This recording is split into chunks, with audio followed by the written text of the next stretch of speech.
This episode is powered by Anivia Pickleball.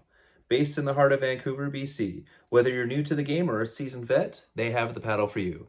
I myself am currently using their Voltex Gen 3 Pro, which comes in both mid and lightweight. A big thank you for the team at Anivia for taking a chance on me in this podcast. And for listeners of the podcast, if you enter AGorman15 at checkout, you get 15% off. Check out Anivia.com now. That's AGORMAN 15 at checkout. On with the show.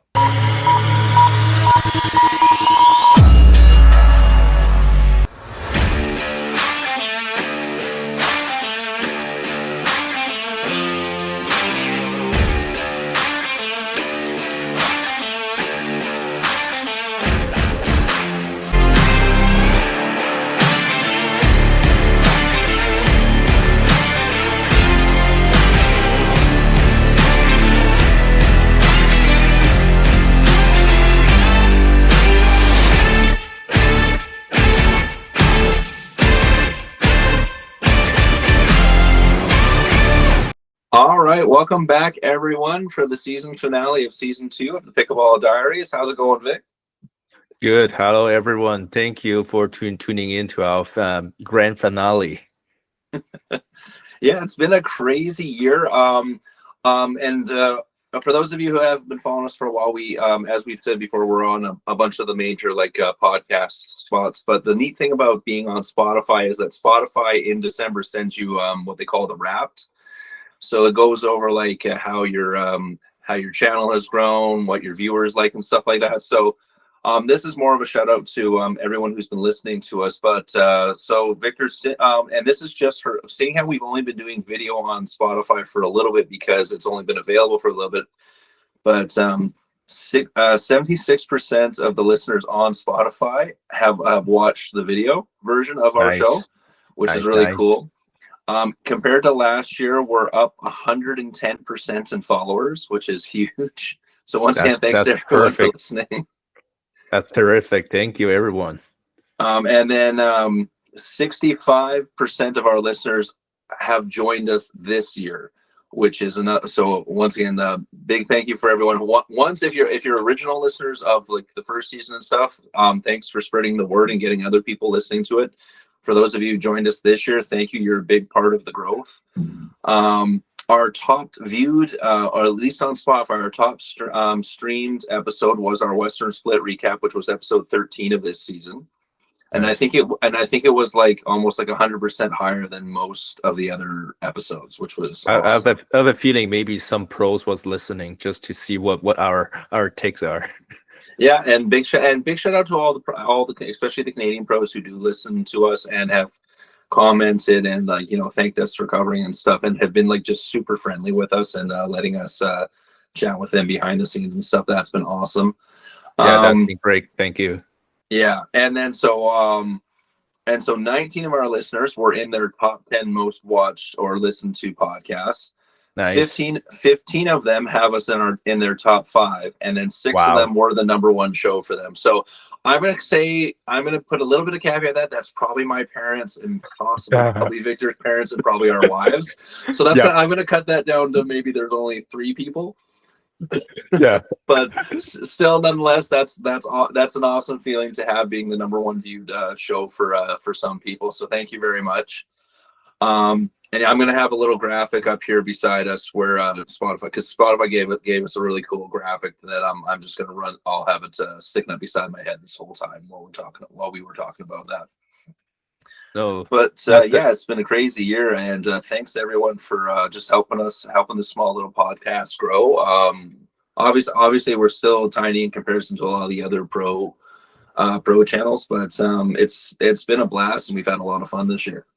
Definitely, we try to cover as much as possible for Canada. Hopefully, even more next year. Absolutely, yeah. There's a few things that we can't quite talk about yet, but they're nothing's guaranteed. But there has been some promising things that have come up that hopefully we can get in on, or at least be able to report on and follow them as these things happen. Mm-hmm. So as the title suggested for this episode, this is Hottakapalooza. So what me and Victor have done is we've picked 5 topics, And we're going to give our takes on these. Now, our takes might be a little bit controversial for some people. You might disagree with us. You might agree with us. That's the whole point of this, is to get engagement. So like if one of us has a take on one of these topics that you don't agree with, message us on Instagram, get in the comments on YouTube or on Spotify or iTunes or wherever you listen to us on, and let us know. That's the kind of the big fun part about this. So or you can personally trash to me when I'm walking in Edmonton. Yeah, if you run into us in person, you can say, "Hey, I didn't like your take on this," and I'm totally fine with that. So, which is awesome. So, and Victor, because we're such nerds, I know we could probably go for like a good full 40 minutes on each of these topics. So, I'm gonna set my timer on my phone for 2 minutes flat.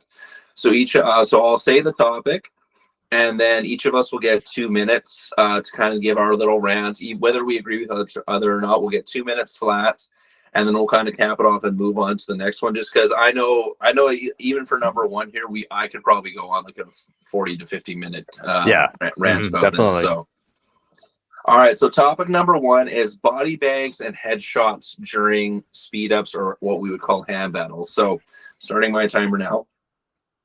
So for me, especially if you're the one who initiates the speed up, if you get body bagged or if you get hit in the head, that's your fault. Like, especially if you're initiating a speed up, your paddle should be up.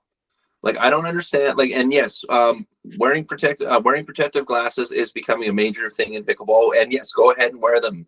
But getting mad at the other player for body bagging you or for you getting picked off in the head in a hand battle is ridiculous, because as me and Victor know, and as a lot of people who play pickleball know, when you get into a hand paddle, 90% of that is just reactionary. It's just getting your paddle in front of the ball and putting it back over. Yes, you can sometimes read it and get a really good shot in and get the finish, but a lot of times, like, someone may shoot it off to my backhand side, I'll stick my paddle and it'll pop off my paddle and just come right back at them. If they swang through and kept their and let their paddle drop below their chest and it comes back and catches them in the body, that's on them. Like, you have to have your paddle up the whole time. Like, the whole point, like in any sport, one of the number one rules is protect yourself and don't put yourself in a situation where there's a high risk of getting hurt. Now, once again, this isn't me victim blaming. I'm talking about when people are getting angry about this. Like, it's one thing if you pop the ball up and someone goes to overhead smash it and then they hit you in the head, because yes, that's an uncontrolled, they're trying to do too much power, they're not making a precise shot.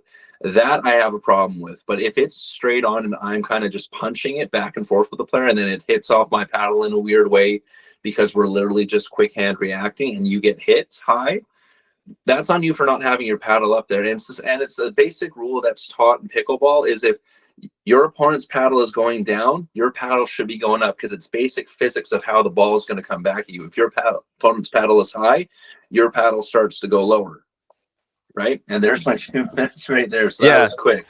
I agree, definitely. But it's, how I can say, it's a little difficult to say in terms of level of play, right? Because me and you, we understand. Okay, every body bag that's below the face is fair game. I should put my freaking paddle. I just didn't. If I eat it, it's my fault. I didn't put my paddle up. The problem is more so the lower level players, right? The lower level players, like, either they're still recreational or either they're just like, oh, I'm still learning the game, and then they got hit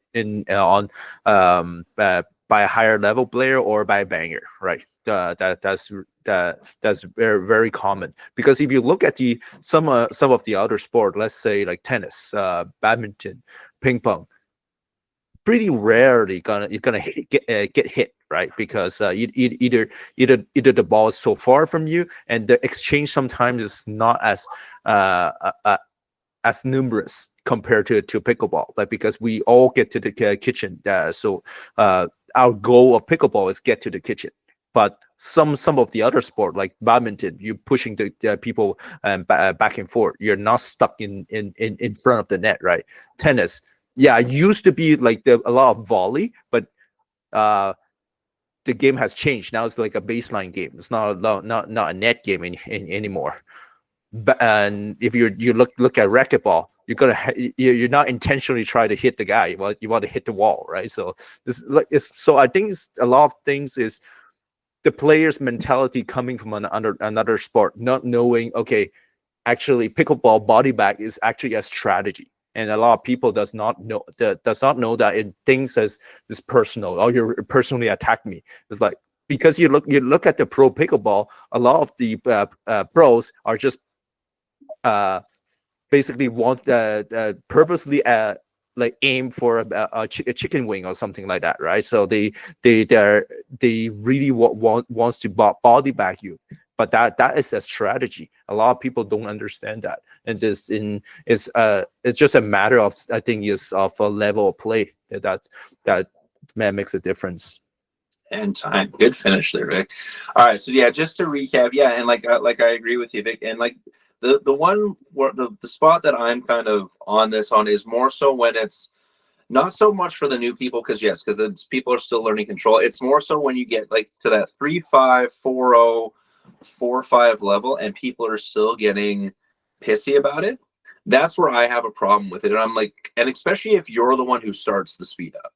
Like it's different if you get like, but then the same thing, like if you see at 3-5, maybe not as much 3-5, but once you get to that 4-0 level, if you see the person starting to wind up and it looks like they're going to start a speed up, like and if you're at the kitchen line, you should know at that point your paddle should be up around your chest. Oh yeah, that's right? That's a pickleball 101 basically. Yeah, exactly. But yeah, so yeah, if you guys agree with those takes, let us know. Like I don't like, for me, I don't care to be body bag. Like I get body bags. My fault. It's my fault. I didn't put my paddle up, or my paddle was not the right position, and I just blame myself. I'm not gonna blame my opponent body bagging. The only time that I will be mad if you hit it into my face or hit it to my in my eyes. That's basically you lost control of the of your paddle or your ball. You just lost it, and then you just either intentionally hit my face, or you lost control of it. So yeah, exactly, right. And yeah, the same thing, like I don't have a problem getting body bait either. Usually I just say, oh, that was a good shot, you caught me, right, type of thing. All right, so topic number 2, trash talking in pickleball. So we before I get into mine, we did kind of cover this on a previous episode, but I figured it was such a good one that we should come back to it, especially with the emergence of it becoming way more apparent at the pro level. Oh yeah, definitely. So here, I'll let you go first, Vic. Timer is starting now. Oh yeah, trash talking. I think it's fair game as long as is respectful. You're not going after like ethnicity or going after families or something like that. I think it's okay. Sometimes I don't really trash talk. I just usually yell at myself or kind of try to pump myself up. Like basically that's what I do most of the time. I do, as a pickleball referee, I do see a couple of matches which there is some more like a stare down, some sort of a little bit more trash talk, a little bit back and forth. I think it's just part of the game. As long as it's still courteous and there's no like personal attack, I'm okay with it. But as soon as there is a little bit of these that's coming to effect, we'll come to this in when I'm gonna talk on the rule change. There is something that the referee will be enforcing soon. Nice. You still got 50 seconds if you want to keep going. No, you can go. You can go for it. I'll maybe chime in a little bit more after it. All right. So yeah, like, and I agree with you, Vic. I don't have a problem with trash talking, and like you said, as long as it's within reason. Like, I don't think you should be like over. Obviously, swearing's not allowed anyways in pickleball. You get a verbal warning from a ref, but like, you know, personally attacking a player as in like we saw, what was it, Alexandre, who like swore at Annalie Waters in the one match, like, and stuff like that. Like, I think that's out of pocket. But you know, like trash talking and like ribbing or like even stare down, especially after like an intense hand battle or an intense rally, I don't have problems with that. You can see, and some people are more fiery than others, but yeah. I think a man-to-man trash talk seems to be more appropriate rather versus like a gender to gender, like woman to woman to a man to man seems to be more appropriate versus like a man to a woman or a woman to a man. That usually is like not as well perceived as the others. Do you agree? Yeah, there's a little bit of a stigma with that. Like now, unless you watch me and Irene play each other in rec, because we trash talk the heck out of each other. But that's all in good fun because we're husband and wife, and we're both like very very competitive with each other. But no, yeah, there is a little bit of that. Like I can see, and this is one of those things where if you can't take it, don't dish it out type of thing. But like I've seen pro matches where the female starts the trash talk, the male then beats them with a really good shot, trash talks back, and then everyone's like, oh, well, you shouldn't have talked trash. I'm like, well, no, if she started it and he just finished it, then tough rocks. Like, I don't have a problem. I don't have as big of a problem with men and women trash talking each other in a sport because they are playing against each other in mixed. But it still has to be within reason because there are certain things that you can't say to, a member of the opposite gender and stuff without it being perceived, obviously, as very, offensive and stuff like that. So, but I don't have a problem if there was an intense hand battle between a male and a female player, and then there's the stare down after, like the big, like guttural, like celebration. I have no problem with that type of thing. So, no, definitely agree. All right. Okay, now we have playing rec with higher level players and not hitting to them. Now, icing them basically. Yeah, exactly. And I don't know if you've had to experience this, Vic. I've experienced this once in a while in club, and I know it's not necessarily intentional. And the problem with this happening is that a lot of people will say, hey, we want you to, like, to the higher level play, we want you to come out and play with us because, we want to get better. We want to learn from you.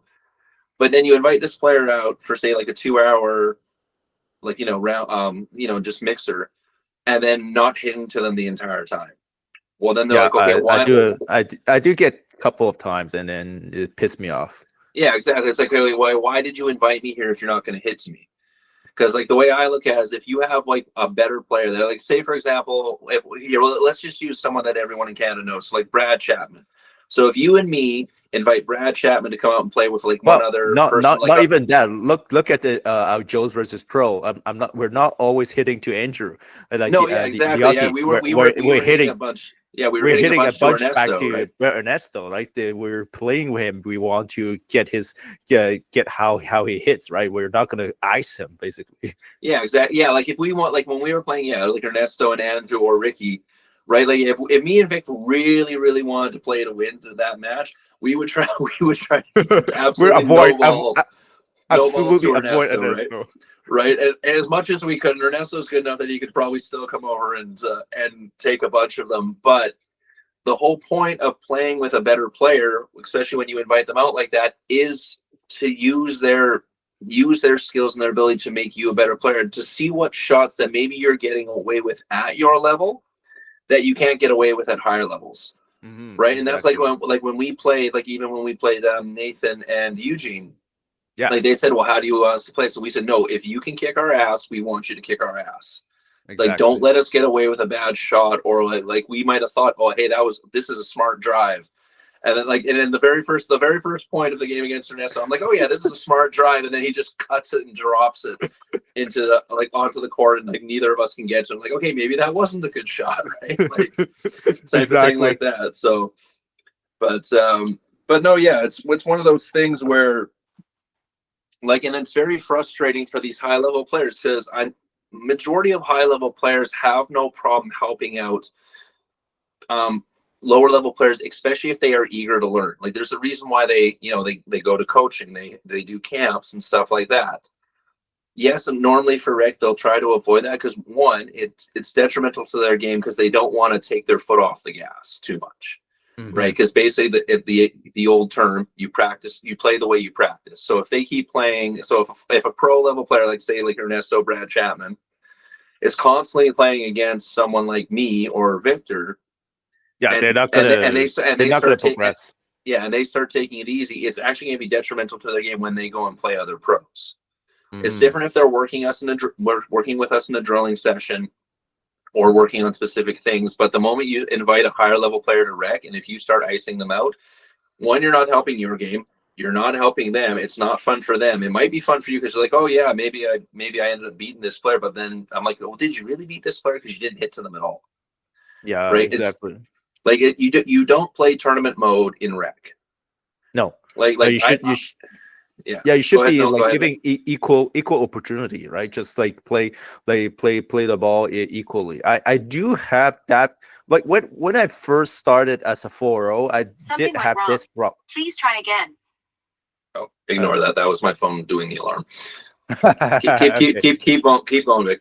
Gotcha, no problem. So I did have that problem. I was guilty too of it. I would say when I started to play pickleball, I was like a fresh 4-0. I did kind of maybe some of the higher level player. Some of those players did come to me told me, okay, stop icing me out. Like you're not getting better and stuff like that. I did learn quickly about that, and then I changed my method. I was like, okay, yeah, I have a higher level player in front of me. I'm not icing him out. I'm gonna hit to him and see how it goes. As I'm progressing, I think what's going on is a lot of the time, especially you're like a fresh 4-0 or at the tip of that 4-0, you're starting to have that skill to actually be able to ice out someone versus someone that's like 3-5.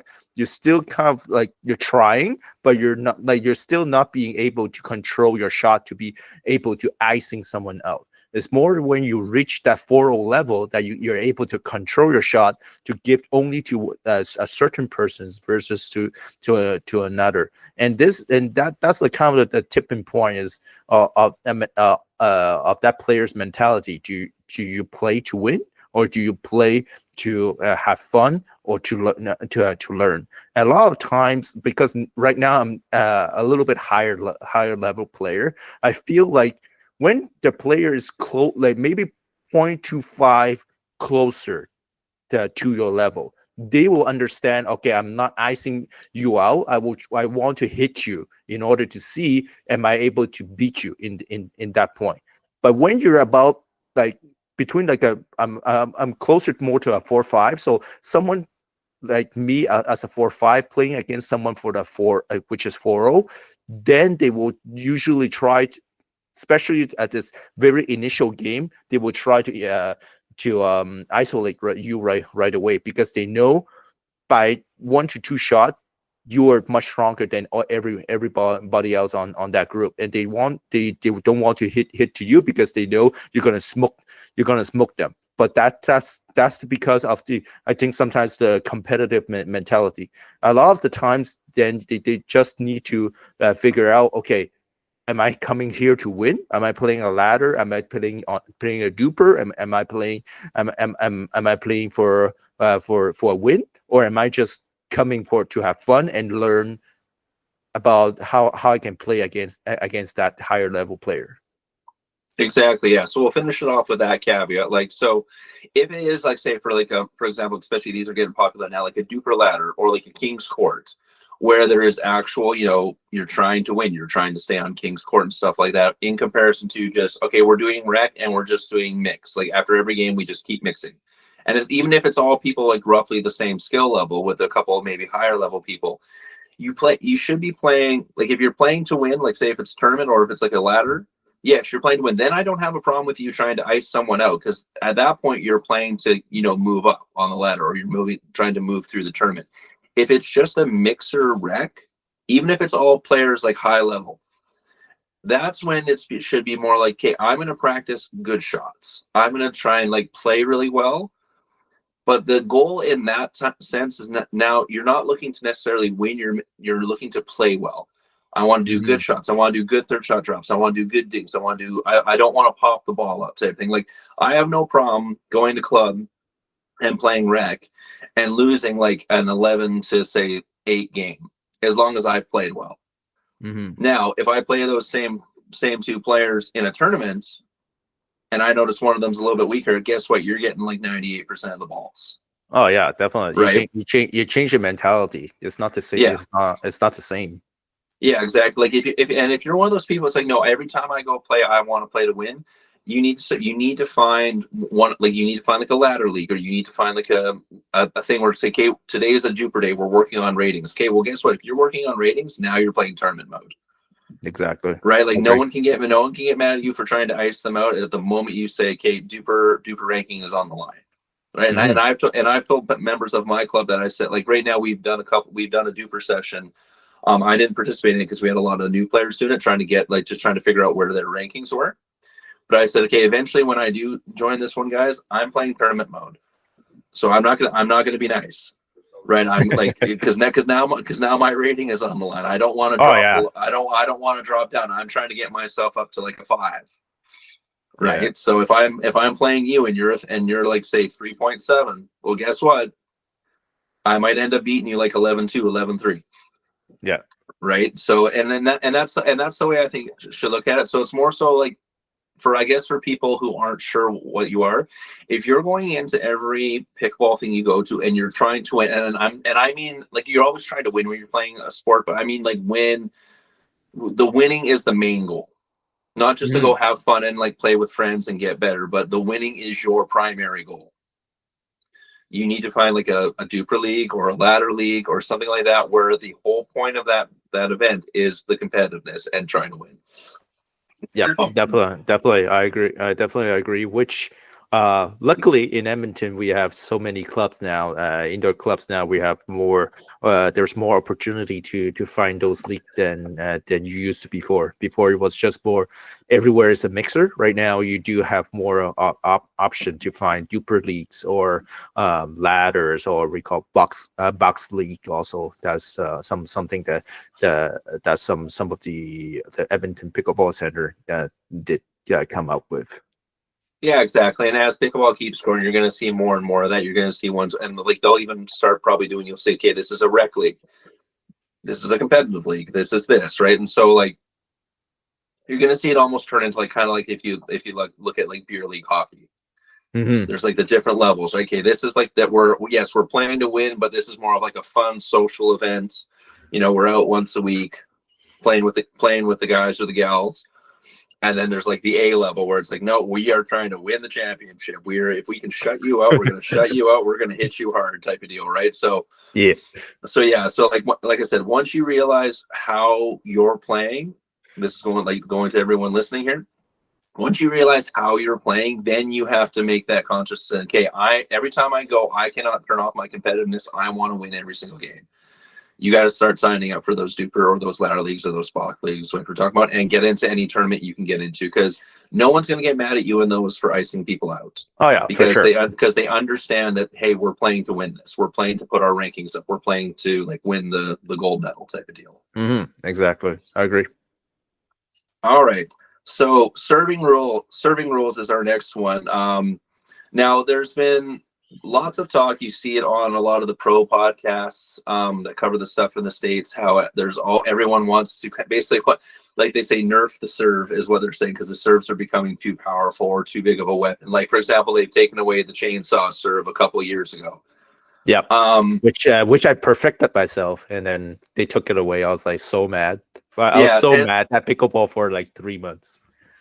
Yeah, right. And honestly, in my opinion, I don't understand taking the serve away. Like, if you want to say, okay, you can't spin the ball up or whatever, but now they're getting to the point where it's like, yeah, now you have people playing, oh, you can't even do like a spin. Like, if you can just flick your paddle the right way, you can't even do that anymore. You can't put side spin. You can't put. I'm like, this is people complaining, and I'm going to say this is more so people who don't play competitively, who are really whining about this. Once again, play with people then who have the same mindset, because guess what? Like, and Victor knows this, I have a crap ton of spin on my serve. Oh yeah, your serve is incredible, and it spins so much that you better take that ball early, otherwise it's off your paddle. Yeah, and like it's funny. I had someone say I basically look like I'm a submarine pitcher from baseball, the way I have, because my paddle. Like, if I should take a video of it just so people understand. Like, I'm literally hitting the ball and my paddle's at like my ankle height. and I'm basically coming up to the ball is like doing chopping, this arch. especially when you did it at the new fresh court at the Race Athletic. And it just oh ripped the man, court. I was like, can I not play you on this court anymore? Can we go outside? Yeah, exactly, right. So, and that's what happens when I get extra space on the back of the court too, right? I can back up and then hammer it as hard as I want, right? So, but yeah, so I don't agree with where they say nerfing the serve. Like, if your serve is a weapon, that's a good thing, right? Like, just like some people have really good backhands, or some people have a really good slice return, or whatever. Like, for example, Eugene Ma, his slice return is freaking insane when you serve it to him, right? Wow. So it's me and you, we were having difficulty trying to return his return. Well, and that was the thing. I had already seen it before, right? So I knew it was coming, and I still had trouble with it, right? But that's a testament to how well he's worked on that craft. Like, so that's almost like, for me, that's almost like punishing someone for being good at a particular aspect of a sport. Oh, this person, like, if you want to take basketball, for example, this person's too good of a foul shooter, so you have to shoot with your offhand. Yeah, that because doesn't it's make not sense. fair to everyone else that you practice so hard at this that you're basically like a 100% free throw shooter. Well, they're about, like, not long ago, they're even contemplating to try to eliminate ATPs by pushing the post even further. I was like, why you do that? Like, this is like ATPs. How many people does that? That's highlight reel material. Well, right? Like, first of all, and then you need higher, like, so much higher level player in order to do that. Like, I don't think a 3-0 level can do it. I think I got it. I think I got it once when I was still 3-0. And it was literally like it was like as far, like it was far enough out that I could have my whole body past the net. Yeah, that's how far out the person hit the ball, right? For me to be able to get that. Whereas now I don't need much room because I've obviously practiced it, and I'm now up to a higher level. But exactly. But no, yeah, like, what you don't punish people for being good at the sport. Yeah, exactly. Right. Like, for me, I would have no problem if they brought back the chainsaw serve. Oh yeah, because I'm like, if you're like it, I want it. Yeah, like, if you're whining about it, like, this might sound harsh, but it sucks to suck if you can't return it. Yeah, or practice. If you know someone who can do the chainsaw serve, get them to serve it to you a bunch of times and practice on returning it. Practice on reading the spin on the ball. Exactly. Or take it early. Take your return early, so there's the spin cannot get affected. Like, when you look at when Zane Navratil, like, exploit that chainsaw serve effectively, you might see that he actually came up with some percentage. Like, yes, he was getting a lot of aces, but as the sport progresses during that year, he's getting much fewer aces after it, because the pros adapted quite quickly to it, able to return it, or actually even able to exploit his spin, having a better return. So it's just a matter of are you able to are you able to either exploit it, or either to adapt to whatever that sport is changing. I think that's just me thinking. No offense to anyone. Some of the people are just being too strict-minded, or just being stuck at that old mentality of, I need to protect the sport. Be it to protect the sport by for certain people, so the sport can continue. The majority of the people can continue to play. But the problem is, if you don't have those pros be able to have those special skills that can place on the sport, you will never make it to the mainstream media. Because as it is right now, it's already better. But as it is right now, like, the mainstream media is still not gonna go. Like, this is still not a spectator sport. I'm telling you, it's not a spectator sport, because there's nothing special at this point. It's like, if you're looking a pickleball match, and then another pickleball match, and another pickleball match, it almost become boring, unless you're like me and you, that's a very nerdy in this sport, that we understand the strategy and stuff like that. For another viewer that have no idea how pickleball plays, they will say, "Why are you guys dinking?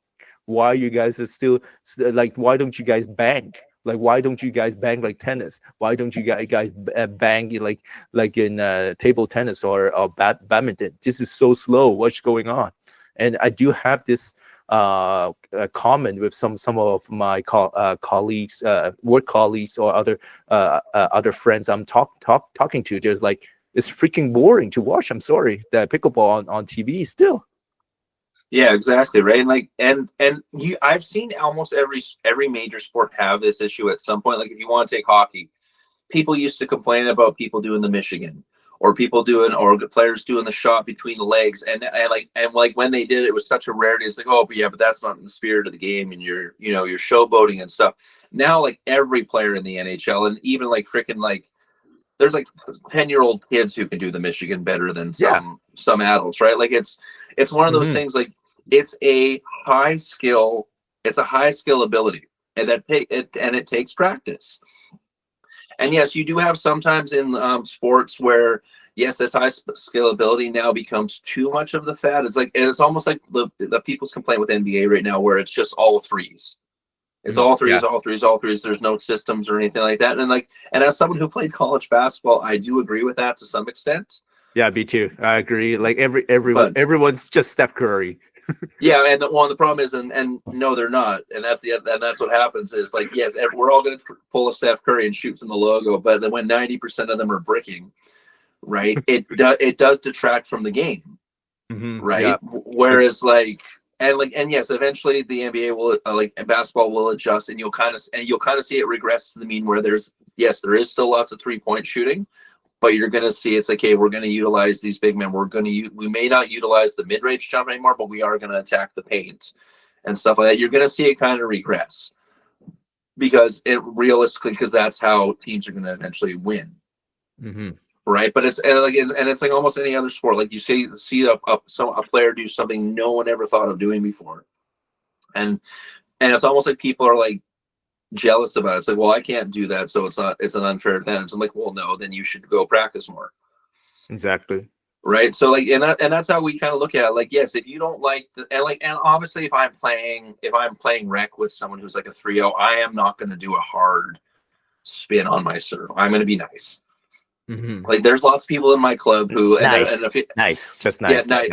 Like, I'm still gonna like do a hard fast serve at you, but I'm not gonna put so much spin that you're chasing it out to the side. I might throw it in once in a while just to remind you that I can do it, but I'm not gonna do every serve like that unless you're a high level player and I know you can handle it.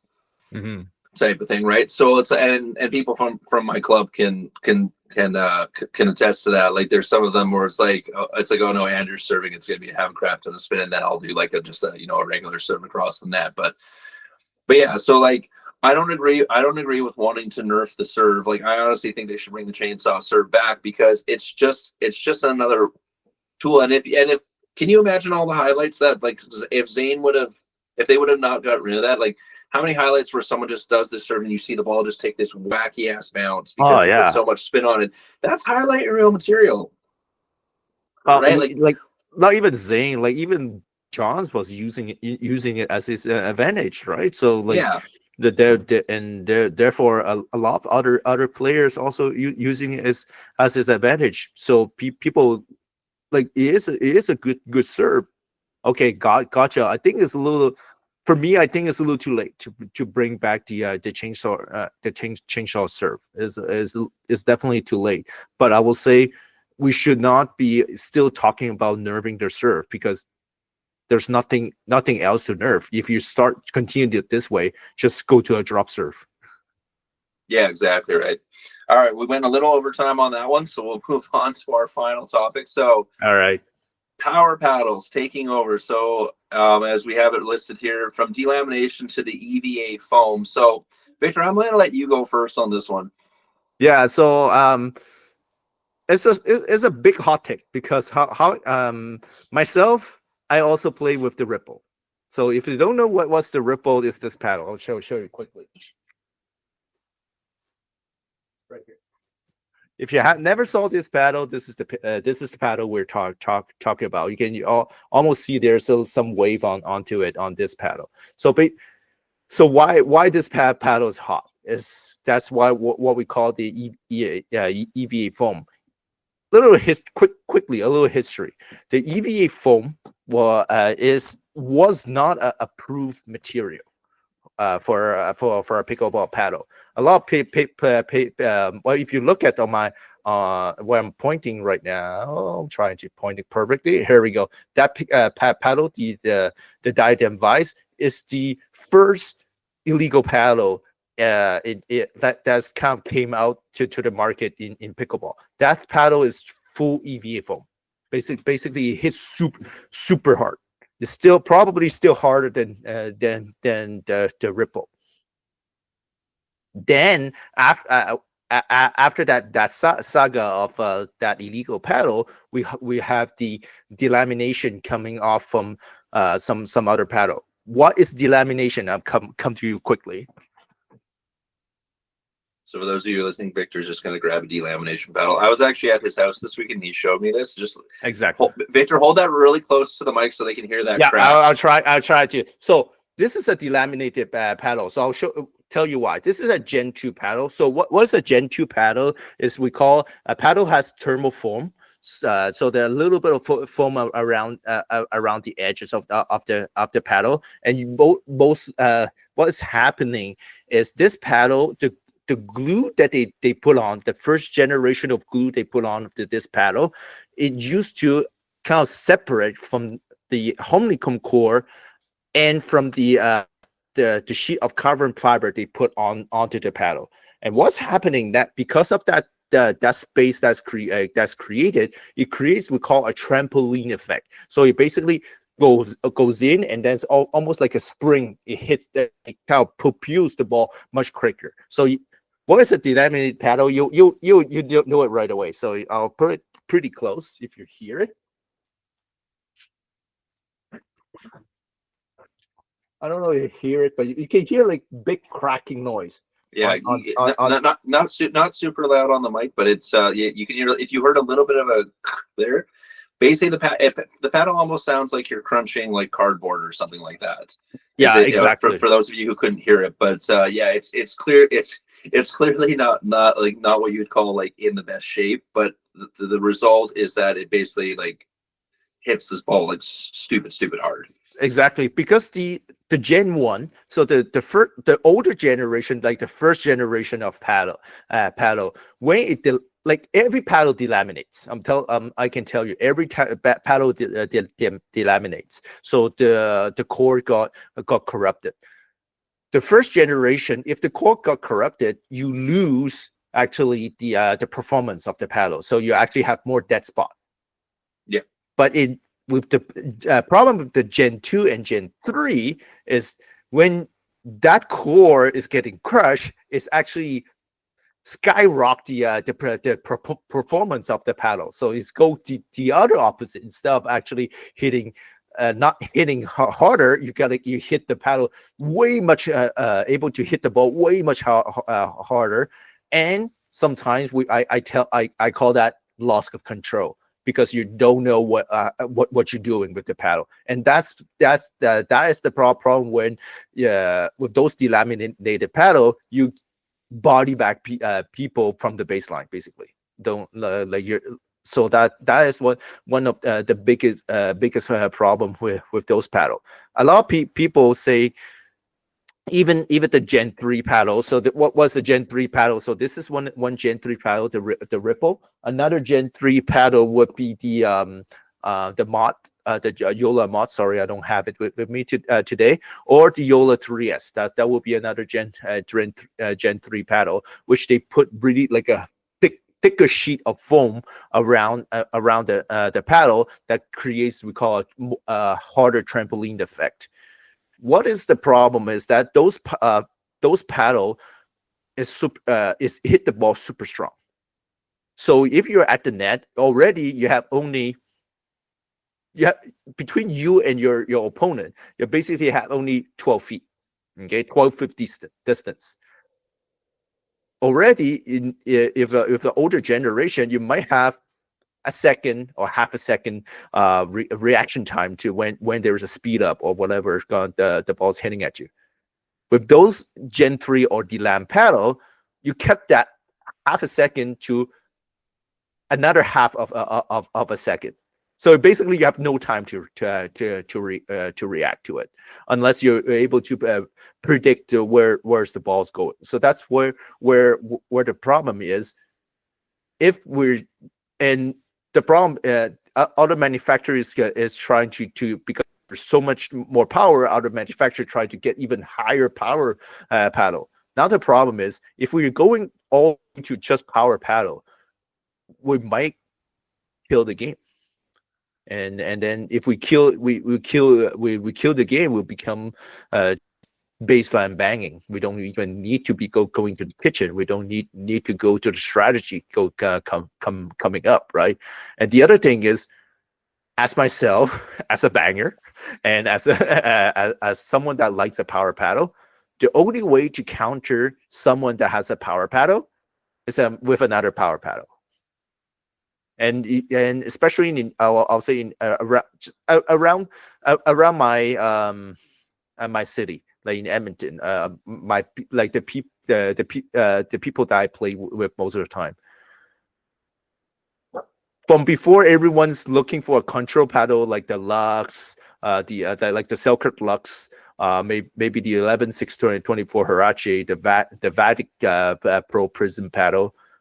I see like a huge shift. One went to the Yola mod, like just everyone, almost like 80 to 90% of those people that was using a Lux are now using a mod, the T815, the Yola, the hottest paddle from Yola. So you're like, what is going on? And then for me, I was like, there's no, if I'm still using my Vatic, no freaking way I can play against them. So I got them. And then I got the Ripple that is even harder than them, and that was the only way I can play against them, because otherwise I can hit the ball as quick as hard as against them. So that's my take. That was good.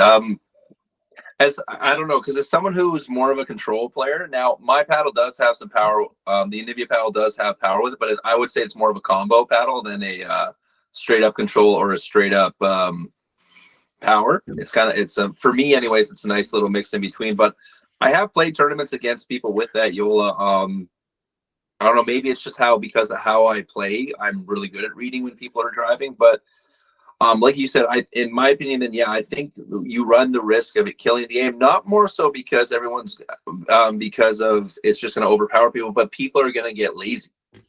Yeah, like you said, like everyone's going to try and hit from the line. Now, the one good thing about that is that if you come up against a really good player who's really good at just blocking, regardless of what paddle they have, if you're going to get lazy and just try to bang everything, eventually they're just going to keep dropping it or blocking it on you, and then you're just going to start powering it out.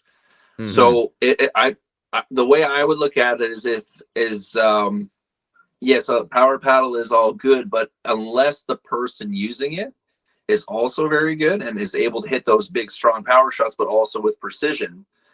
It might just create some like players who are say right on that cusp of becoming a 4-0 or a 4-5. It might just turn them into bangers, but what I would call like almost regressing back to like a 3-5 banger, because it's like, oh, I got this powerful paddle. I don't have to. I'm just going to overpower everybody. I'm like, yeah, but if you run up against someone who's really, really good at dealing with that. Because I played against I'll use the last 4 or 5 tournament me and Irene played in where we got silver. We came up against a team that literally all they were doing was just banging from the line. I think both of them had the Eula paddle, and I was just like, okay, block, and then they'd run up and try and power it again and be like, sidestep, let it go out, sidestep, let it go out. Now, obviously, if I did that against Vic knows how to hit properly, so I'd have to do a better block, or I'd have to do a better drop and be prepared for the shot to come. So like, I can see the issue with it, but I can also, I agree with the point that it might kill the game, but more so, it's not going to kill the game as it's going to kill more so. It's going to create lazy players. Yeah, I'll say it will probably kill the game as a lower level, like the Yeah. between that 3.5 4.0. That's a higher level into like 4.5 and to pros or the 5.0. I don't think it matters that much because those players will adapt very quickly that you Yeah. have a power paddle, and they will know what to do.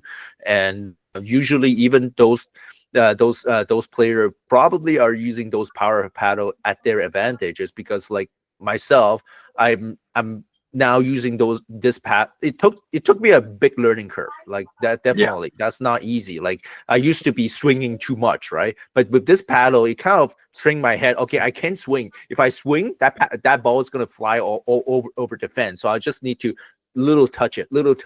And my reset are actually better now, because I just little touch it, I can get the ball. Little touch it, the ball is flying back. Or I have to put more spin or exaggerate my top spin or side spin with those paddles, because I can trust the pop, right? I don't compared to the older paddle. I need to generate the power.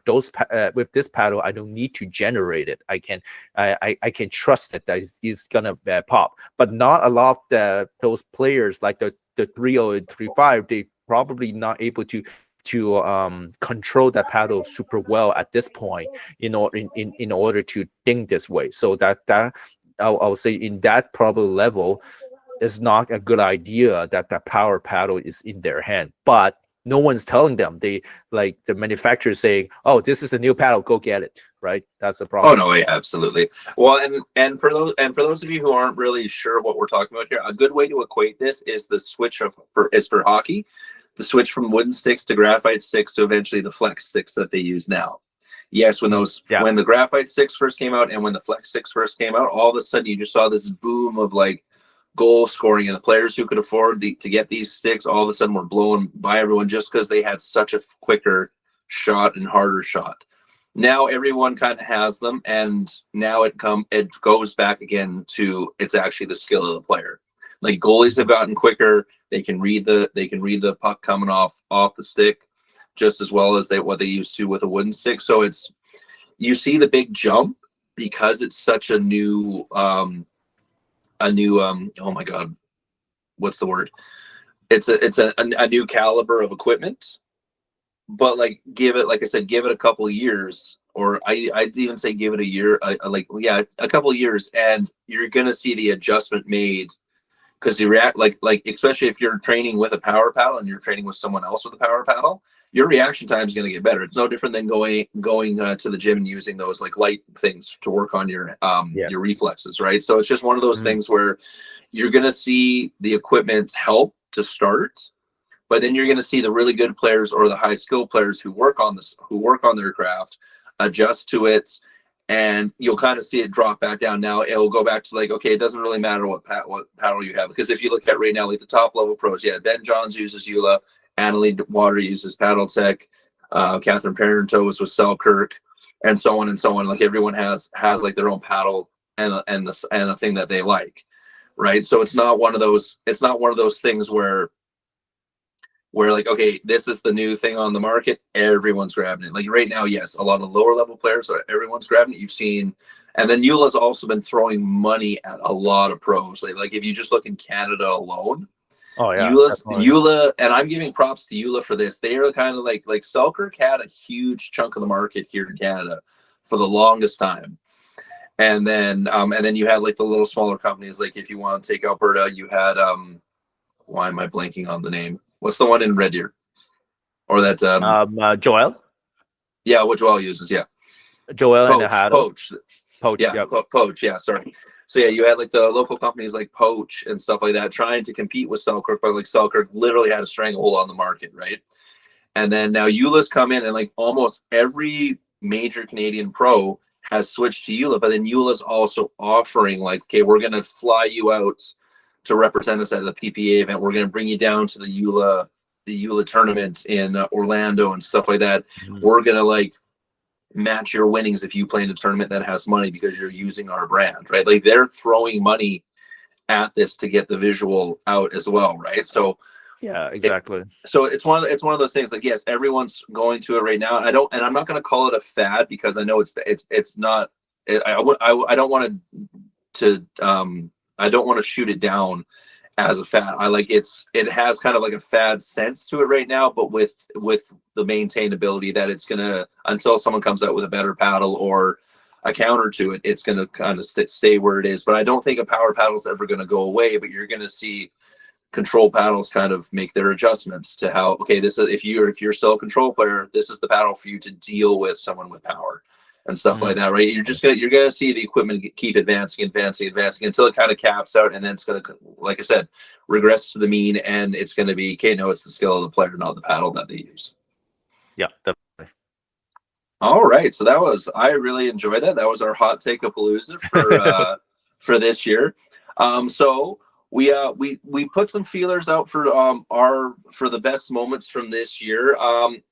I have mine in no particular order, Victor. I don't know if you actually ordered yours 1 to 5. No, mine either. Mine wasn't really a particular order. I just put it as a statement. That's all. Okay, yeah. So okay, we'll go 5, like counting down to 1, but like everyone take this with the idea that we didn't really order this actual 1 to 5. But these are just kind of our top 5 kind of moments of this year, whether it's a part of the podcast or whether it's just our experience with pickleball this year alone. Vic, I'll let you go first for your number 5. All right. So if I go for the number 5, I really enjoyed the moment that we have with Joes against pros. Shout out to Ernesto, Eugene, and Nathan that's played with us. Also Andrew, and who am I blanking? The other Ricky that play with us. That was great because it was fun to watch them, but to play them is definitely the next level. To see them how they play, how they can beat 4.045 like us badly, like how that gap, that big huge gap of level, and that was amazing. That kind of opened my eyes, and then I was like, yeah, I need to work on more than this. Yeah, exactly right. And it was fun because this was kind of like my second time. Like, this is the first time really playing like in a true Joes versus pros thing. Now, I had gone to the Western qualifier for the CNPL twice and kind of gotten to play against some of those higher level players before, but this was like a true Joes versus pros. And especially when we told them, I was like, no, we don't want you to take it easy on us. We want, if you can destroy us. And just seeing the biggest thing I took from it wasn't just like obviously the reaction time and stuff, and it was more so the footwork. And the dink, every dink had a purpose. It had some spin on it. It had some junk. It was trying to pull you to the side or pull you into the middle. Like you see a lot in like the 3-5 to even some 4-5, where you'll see these dink rallies go back and forth. And yeah, it's like it's a chess match, but you're not seeing any of the dinks really trying to do anything. Like, they're just going back across, or they're just going back forward. They're not trying to put junk. They're not trying to pull someone to the side.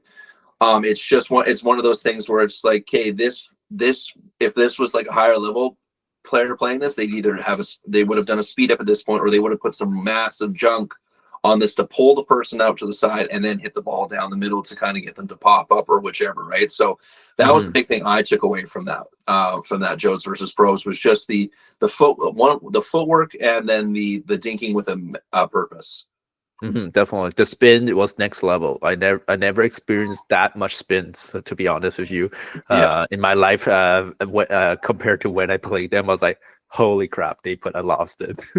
Yeah, you thought I put a lot of spin until you played them. Yeah, exactly. I thought Andrew already put a lot of spin. I was like, oh my god, like they're next level.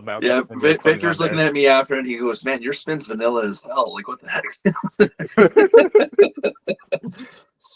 All right, that's awesome. So yeah, so my number 5 moment was, and this was really cool for me. I got brought on to the Fans Play. So Fans Play, for those of you who haven't been keeping up to date with the podcast, they are basically fantasy pickleball. So they have the app you can download, and like they do it with MLP and the minor league pickleball. They do it with a bunch of PPA events, but they did it for the CNPL this year. And so UEC Lau, who's one of the founders of the CNPL, one of the founders of CPA, he went on with one of the Fans Play owners, and they were doing basically an Instagram live. And they asked me to come on as the quote-unquote expert to tell Yeah, that you was of like, fun. okay, what players to pick for championship weekend if you want to get really like lots of points and stuff like that. So that one that was flattering that they considered me that, but it was also just a lot of fun being able to like nerd out and have other people nerd out with me about that. No, that was good. I listened to that interview or kind of like semi video podcast. That was a great show that you're able to showcase your knowledge to everyone. Yeah, exactly. And it was, like I said, it was really fun. And by the sounds of it, it might start to become a regular thing for the upcoming 2025 CMPL season. So if that still is the case, I'm totally down to keep doing that because that's like I said, I had such fun with that. Yeah, that definitely be more fun. Obviously on my side, it's just too bad. Before the championship weekend, I think all my players are gone. Oh, I didn't even look. I didn't even look at it after that. oh Okay, yeah. Well, forget it. and the hard thing with the championship weekend was it was like okay, like especially with the Lions and the Rollers having a bye. It's like, Yeah, okay, exactly. do you pick them thinking that because if they win, they only have to win 2 games to get to the finals. So do True. you go with someone who you think is going to win, or do you go with someone who you think is going to have the most games played? Because you might Mm, have the chance of getting more points. So the championship weekend was actually a very tough one to pick. Whereas like the regular splits and stuff, yeah, pretty much they will everyone's. have the strict amount of number of games anyway for them, Yeah, right? right. So then it's just like, okay, who do I think is going to have a good weekend? What's one of maybe the alternate players who I think is going to get in more games? Like because obviously you had the cap on how much points you could spend on players. So it's like, okay, do I think so and so is going to get in 3 games, or are they only going to get in 2 games this weekend? Do I want to spend my 10 points on them, or do I want to try and load up on just the men or load up on just the female team who I think is going to win? So yeah, it was Mhm. it was fun trying to look at the strategy of it as well. Yeah, that was interesting. All right, so what's your number 4, Vic? Yeah, for my number 4 is more my beginning of the year. I was getting super close to Duper the 5.0. Well, I was sitting at 4.98. I was a little pissed, but that's it is what it is. It is what it is. But at least I was pretty close. I was able to kind of say, oh, I might get 5. Actually, I never got 5. Now I sit at 4.88. To be honest, honest with you, I think I really want try to push it to the 5.0 if it's possible. Like everyone, we will always want to aim higher, right? Than being stagnant, right? So, but yeah, I was super close, but after that, I was like, I never wanted to pursue to it, because especially I would say when you're playing like Duper 18 or Duper 20, if your Duper is super high, then you're like the other teams don't want to pick you up because your number is too high, so they can't add up in their in their team. So and now I will say, with the integration of Duper into brackets, maybe I'll be able to if I gonna get my 5.0 Duper, will be more reflective than it was before, because I think beforehand is also I'm just playing with a bunch of people in the same ladder, right? So it might be overinflated versus right now their tournament also has reflect onto it. All the other play that you play has a reflection to it. So it is a little bit much closer to reality, that 5.0, than what it was before. Absolutely, yeah, and I agree the same. Like one, and speaking about being too high of a duper, there was when the YEG was putting on a tournament in I want to say a couple weeks ago. It was a like team style tournament. Me and Yes, yeah, Irene, yeah, and because I was going to ask you to play, and then yeah, yeah. but then me and Irene alone was worth like 14, almost 14. Oh no, we sorry, not 14. We were almost worth 9. Actually, we would have been worth more than that. We're almost worth 10 because Irene's like a 4 point. I think she's just below you, like a 4.81, and I'm like a 4.67 or something like that. Yeah, So like, you'll be 9 and point something the cap already. was 18, right? I'm like, okay, well, the Yeah. other two players have to cap out at like below 8. So it's like that we're gonna have like a really stacked one mixed pair, and then we'd have to have like a really at least one weak super weak player. So it made no sense to go into the tournament. Like it's getting to the point, especially in the Edmonton area, that if you're going to do an MLP style or CNPL style Duper tournament, you need to have now a category that's like a 19 plus, or like the or even a 20. Pickleball, like minor league pickleball, they have the Duper 22 or the Duper 20 almost. Yeah, exactly right. So you need to not just have like 16, 17, 18. Now you need to start having like the 20s and stuff like that, right? So definitely. But no, yeah, you'll definitely get to 5. I would be surprised if we're talking about this next year and you've gotten 5, Vic. Well, it depends on how many more tournaments I play. I don't know yet. True. Yeah, true. Because now that you got that comes with my next big moment afterwards. But I'll go with you first. What's your fourth one? So fourth one was, and this wasn't really me, but I just had a lot of fun at this event. Was Irene going and competing in the U.S. versus Canada Women's Pro Challenge. So getting to watch that high level pickleball on both senior pro and regular pro for our Canadian pros to compete in that, and then watch Irene put on a very good performance, and then actually pros going up to her, and the joke was, of course, as you can see behind me here if you're watching the stream, is we have the blue shirt because there's too many Canadian amateurs, and so Irene got put on Team USA. But when you have the Canadian, I will say is that they're the traitors. Yeah, right. Like, so like I made the joke right away when that happened. I said, "Oh, I'm having trouble cheering for you, hon, because I want you to succeed, but I want Canada to win." Right. So, but no, like, and the fact that there was the Canadian pros coming over, knowing who Irene was, and saying, well, "Did you move?" or like, "Why aren't you on our team? We could choose you," right? Type of thing like that. So, just seeing her perform so well, seeing some of the Canadian pros actually recognize like that her skill level and stuff, and then me being able just to chat with everyone. Like I got really good conversations with like Kim Layton, Casey Rogers, Jessica Kawamoto, Anna Deshenko, Caitlin Soroka. Like I got to chat with a bunch of them, Tracy Bennett. Right. So like it was just a fun experience for me to just go chat and get some like inside information and stuff like that. But then also to watch my wife compete at that level was awesome as well. So that would be my number 4.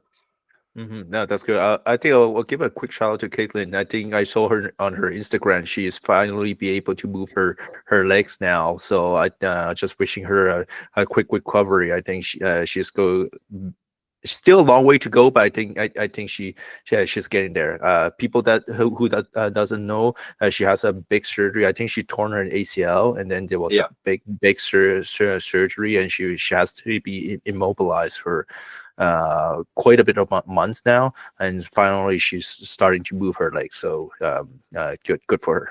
Yeah, absolutely. Big shout out to Caitlin, who she ended up commentating that event because she had done that injury.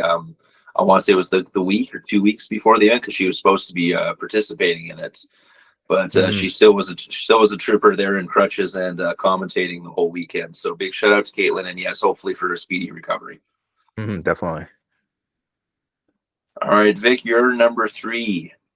So that actually my number 3 is I think is probably not my number 1. I really enjoy. Well, it's actually your number 1 technically, right? So the number 3 is during August we are able to commentate at the CNPL. So our if people who didn't follow the CNPL during that weekend, we're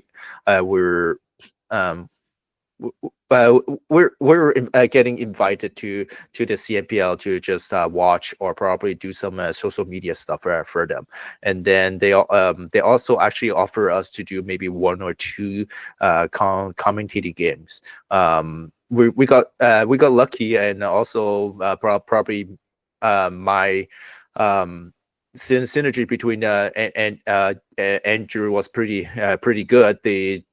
they just say, okay, keep going for the second day, and then keep going on on the final days. And that was great because for first of all, like we are both pickleball geeks. We like pickleball. We like to share our passion to the sport, and also being able be able to get invited to commentate on the highest level of pickleball in Canada is such a privilege. So thanks CPL, thanks Huey, thanks Jason giving us this opportunity. We really appreciate it.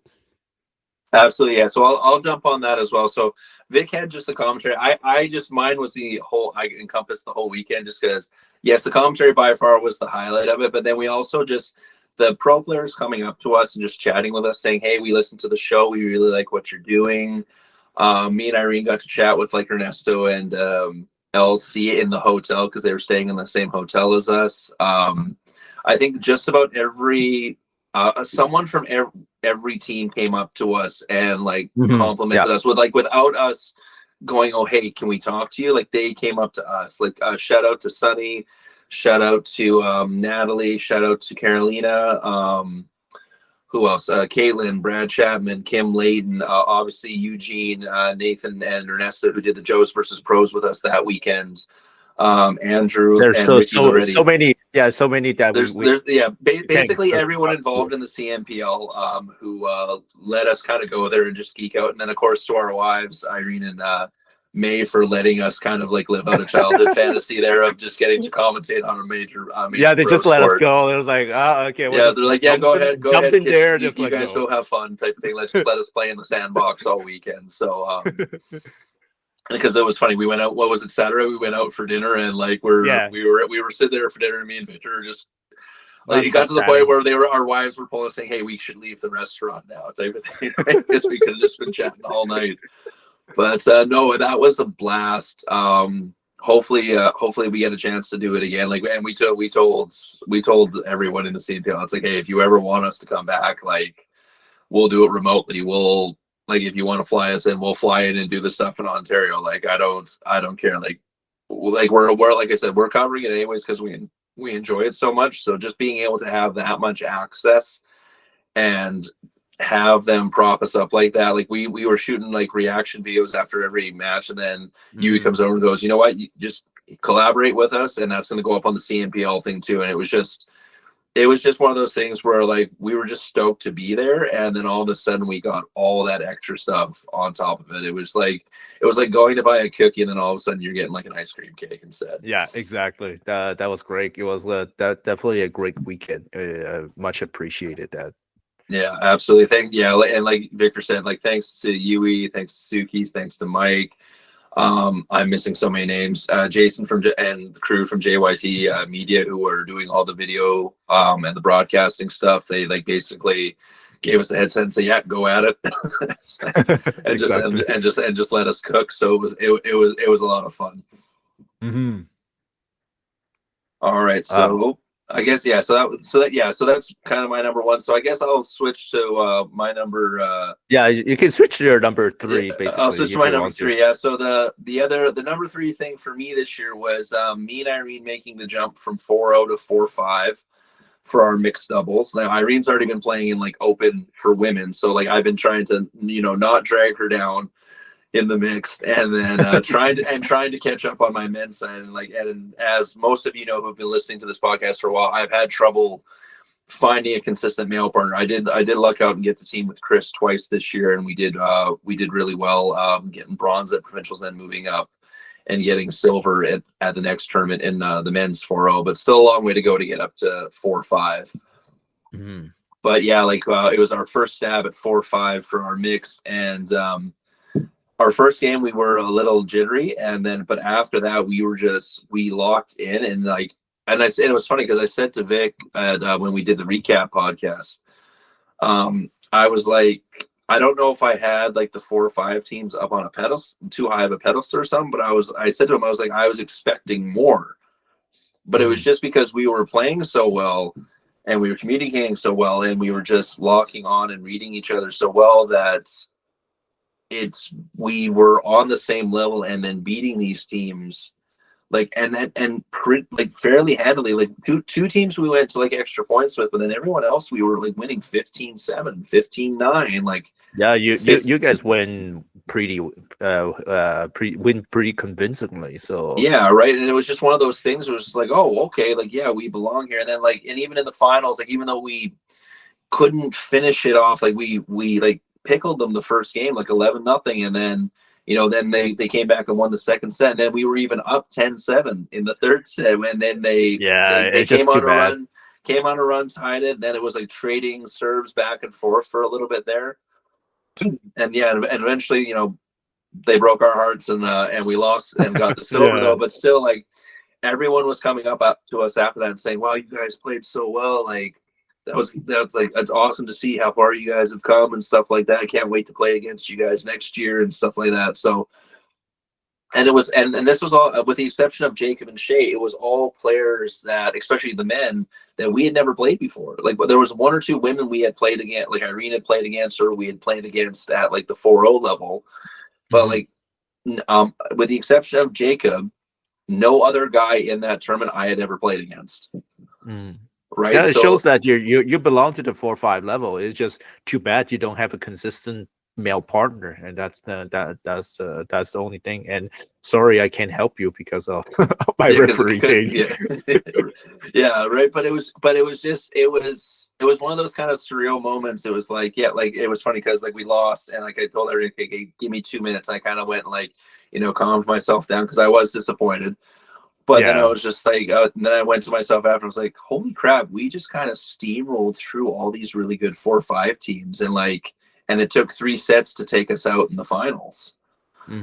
Right. So it was one of those things. Like, no, yeah, we belong here. Like okay, now we're gonna go in 4-5 next year, and we're gonna try and push, and maybe even like by the end of the year, maybe get into like a 5-0 or like an open division and see how we do then. Like that's kind of been our goal every year. Whatever we start at, we're trying to move up to the next half. Like our first year, we played 3-0, then we played 3-5, moved up to 3-5 at the end of the year.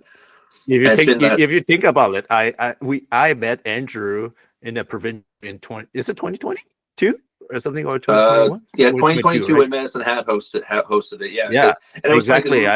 We never actually played each other because we were on the different sides of the bracket. Yeah, we were on the other side. I got bronze, but they got gold, right? So yeah, and it was funny because then at the end of that year, I think it was the Red Deer Open, we tried our hand at 3-5 and got bronze. It's like, okay, well, we're gonna try 3-5 next year, and then we got gold. Yeah, you just continue to progress so quickly. And just kept on moving up. So it's been a really fun kind of journey with that, with us at least as a mixed team, where we're consistently improving and consistently working our way up. Like I would love, like, my kind of end goal, or not end goal, but like the next kind of pillar aside, like once we get to once we start handling business consistently at 4-5, is I want to face like one of the pro teams in like not just like in like a bracket match, but in like a meaningful bracket match, like a bronze match, or like even like a possible championship match, like whether it's Brad and Kim, or Hato and Kim, or Joelle and Ava, or whichever. Like that would be like, okay, now we've arrived. Yeah, that'll be great, guy. I'm looking forward to it, definitely. Yeah. But no, yeah, that tournament was just kind of like that. Oh no, we belong here type of like the light switch turn on. Because before it was like, yeah, we're gonna keep pushing, we're gonna keep climbing. We don't know how far we're gonna be able to push this. But then it was just like, you're there. You're basically there. You don't need you don't need to second guess yourself. You're there. Yeah. All right. So Vic, what's your I guess number 2 now? Yeah, my number 2 is not really a number 2. It's technically number 1, but I just put it just like like a general statement. I didn't know the 1, 2, 3, 4, 5 in order priority. Exactly. So the number 2 for me is getting to the level 3 referee. So getting the certification and during the provincial in Red Deer. It has been a long journey. It took it took me 2 years. A lot of people say, that 2 years nothing. Well, not really. Like it took a tremendous amount of stress, tremendous amount of study. Getting to the level 3 referee is no joke. It's definitely no jokes. First of all, you have to work with a mentor, and then the mentor has to kind of tell you, okay, you're good, you're good, you're good to go to pass your next test. And one of the tests we call the mock ATS, the advanced training session, are really rough, because like basically you have four players trying to trick you in giving whatever fault possible that's on the court, and then you have to first of all be able to manage them, and on top of that be able to identify all faults possible, and that's your mock ATS. And if you pass your mock ATS, then you go to your real your real ATS, and then they gonna what they're gonna do on the real ATS is a different is a little bit of the same thing, but there's much more procedure. So first of all, they want to have you to pass with another certified referee. He's gonna bombard you with questions for an hour and a half, just whatever pickleball question, scenarios, how you're gonna handle this stuff that you don't handle usually on a pickleball court, but it's on the rules, and you need to be able to answer that. So he's just nonstop bombarding you within an hour and a half. I feel like I do have that in my dentistry residency. There's like a constant bombardment of question, and you just need to answer them nonstop. And then if you answer it wrong, they're not going to tell you wrong. They're going to lead you to the rabbit hole. Then you realize that, shit, damn it, he just led me to the rabbit hole. I just lost so much time, because every question, like the more question you're able to pass on, the more points you're going to get. The less question you get to it, the less point you'll be able to get. So that's the biggest problem.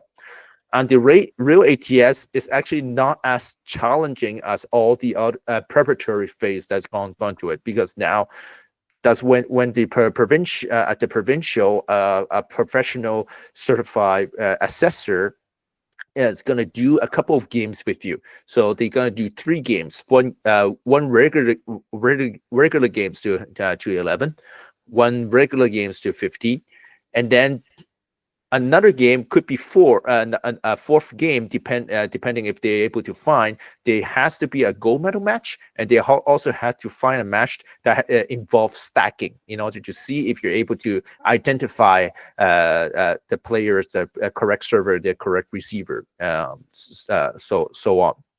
And then afterward, the assessor is going to do like that mock an hour and a half again. They're gonna ask you questions non-stop, and you have to be able to be ready to answer all those questions.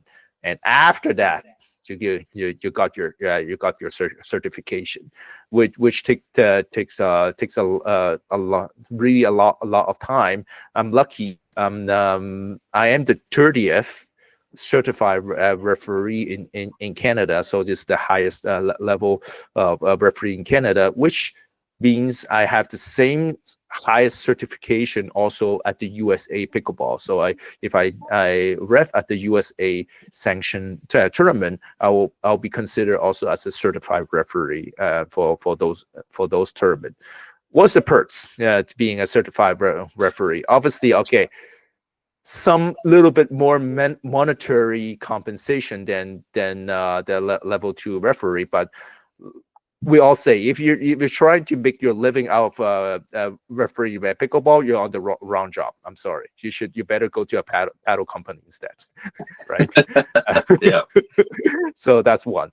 Second thing, you got priority on selecting the highest tournament. So like the nationals, the Western regionals, the provincial, you'll be considered as the first line to register for those big tournament. And the other thing is, even though you're going to some more local tournaments, you're now the one that's gonna do the medal matches. You're the priority per person to doing those medal matches, because those matches usually the players demands the referee a little bit more than usual.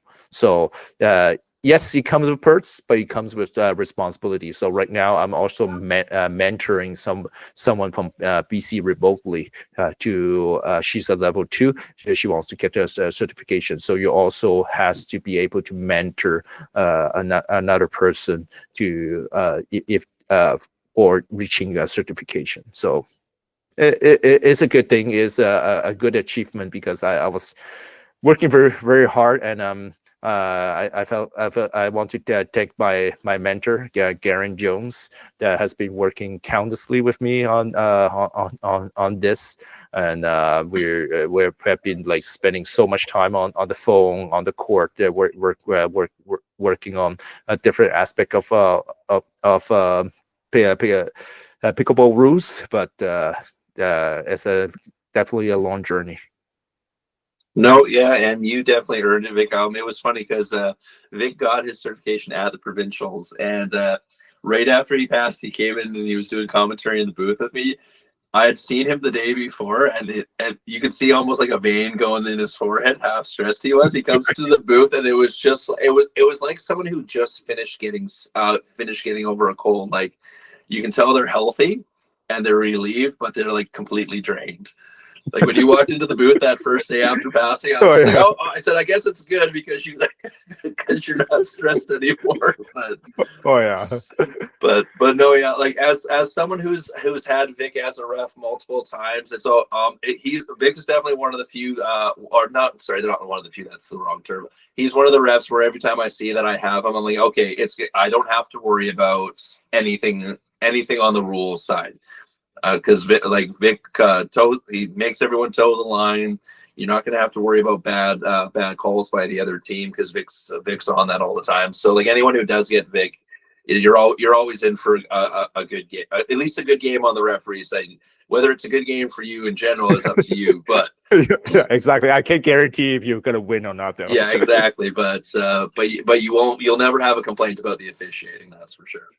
Thanks, Andrew. How about your second? So yeah, so my second, and this is was us getting guests for the first time ever on this podcast. It started off with that was exciting. Oh, it was. Well, and it's one of those things where it's like, and the best thing is everyone reached out to us. Like we didn't go asking because one, like you may not know it from listening to me on this podcast, but I am an introvert. So for me to go out and ask someone, hey, do you want to come on a podcast? It's really stressful for me. But no, like, so I got to shout out our very first guest ever, UEC Lau. Once again, founder of CNPL, founder of the CPA. He's running Duper and MLP in China. He's working with the Global Pickleball Federation on the Asian Pickleball Association side of things. Literally one of the busiest men in pickleball ever. And not only was he our first guest, he's been a huge champion for our podcast. Always gives us info, always invites us to events. Does nothing but prop us up when we're talking to him, and he introduces us to people and stuff like that. Like I said, he was the one who got me on the fans play thing that I mentioned earlier. He's one of the big reasons we got to do the CNPL weekend. So that big shout out to UE for that. We had Dr. Eric Hormon from AIM 7. That was him and his company reaching out to us. He was awesome to have on. Wealth of information for just physical and mental wellness with not just within pickleball, but literally within any sport you could take his info with. And then of course to Dr. Stormy Hill and Terry Sitterman, who wrote the book in a pickle, which I did read and was a really good read. And Victor got to interview them, and they killed the interview. So that was awesome. Like it's another one of those kind of like notches you put on like your checklist as you're like, because even though we are doing this for fun and we are doing this as labor of love, there's still kind of goals you want to meet. Like get so many followers and like release like so many videos a year and stuff like that. Maybe have one of our podcasts get X amount of views on it and stuff. But then like another one of those things is, hey, get a guest that people actually care about. Right. So the fact that we had, like one of the owners and founders of the two of the major pro leagues in Canada. We have a well-established physical doctor in pickleball, and also formerly in the NFL. We have two people, a doctor and Dr. Stormy and Terry, who wrote a book literally on playing with your spouse, which we both do. And which Yeah, definitely. and the book is selling insanely well. I checked it on Amazon, both here in Canada and in the States. It's selling very, very well in its category. Like, so it's that's just like I said, it's another notch on the belt, and hopefully we can keep getting guests that you guys want to listen to and hear from. I'd love I think a goal for this coming year would be getting one of our Canadian pros on here, just to whether they want to chat about like what's going on in like CNPL or CPA, or if they want to talk about, you know, like how they got into pickleball, or like what one of their favorite things to do is, like anything like that. It's just been awesome. Yeah, definitely, and there's definitely well, at least we are. It seems like our podcast is getting more noticeable, and which is good.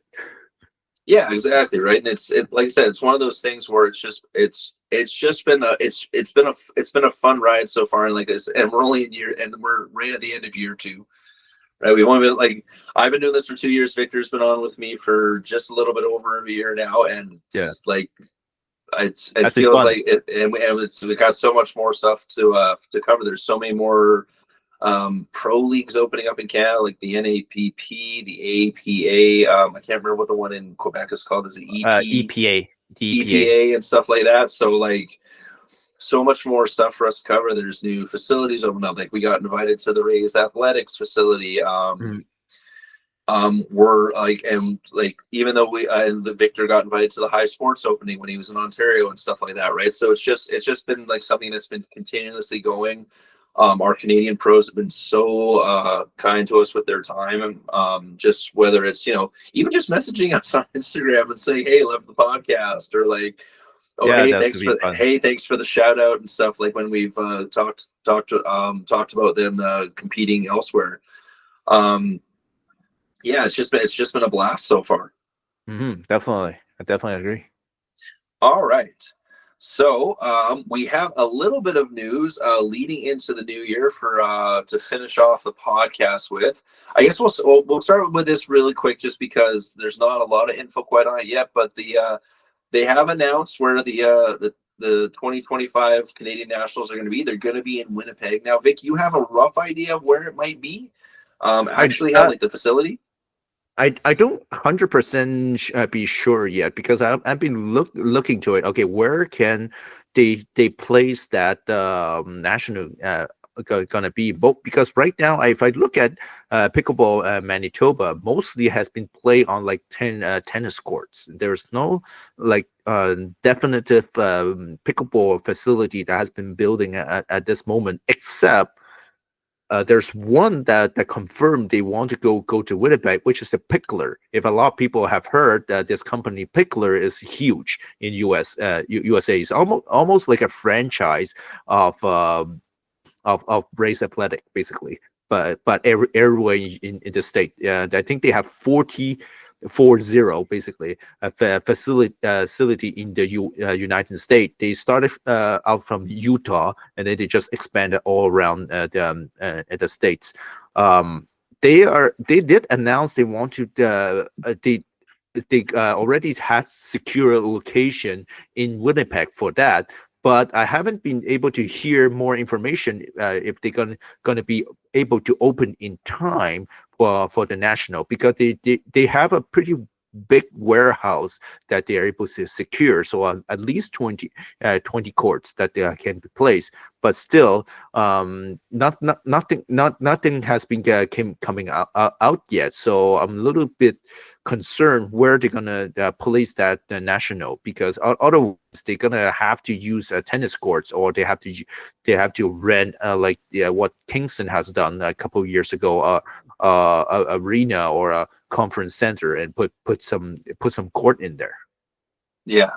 Well, and if I remember correctly, Manitoba is also supposed to get the Western Regionals in 2025 as well. So I wonder if one's going to be kind of like if it ends up being in the same place, if one's like the trial run for if the Western Regionals ends up being the trial run for the Nationals.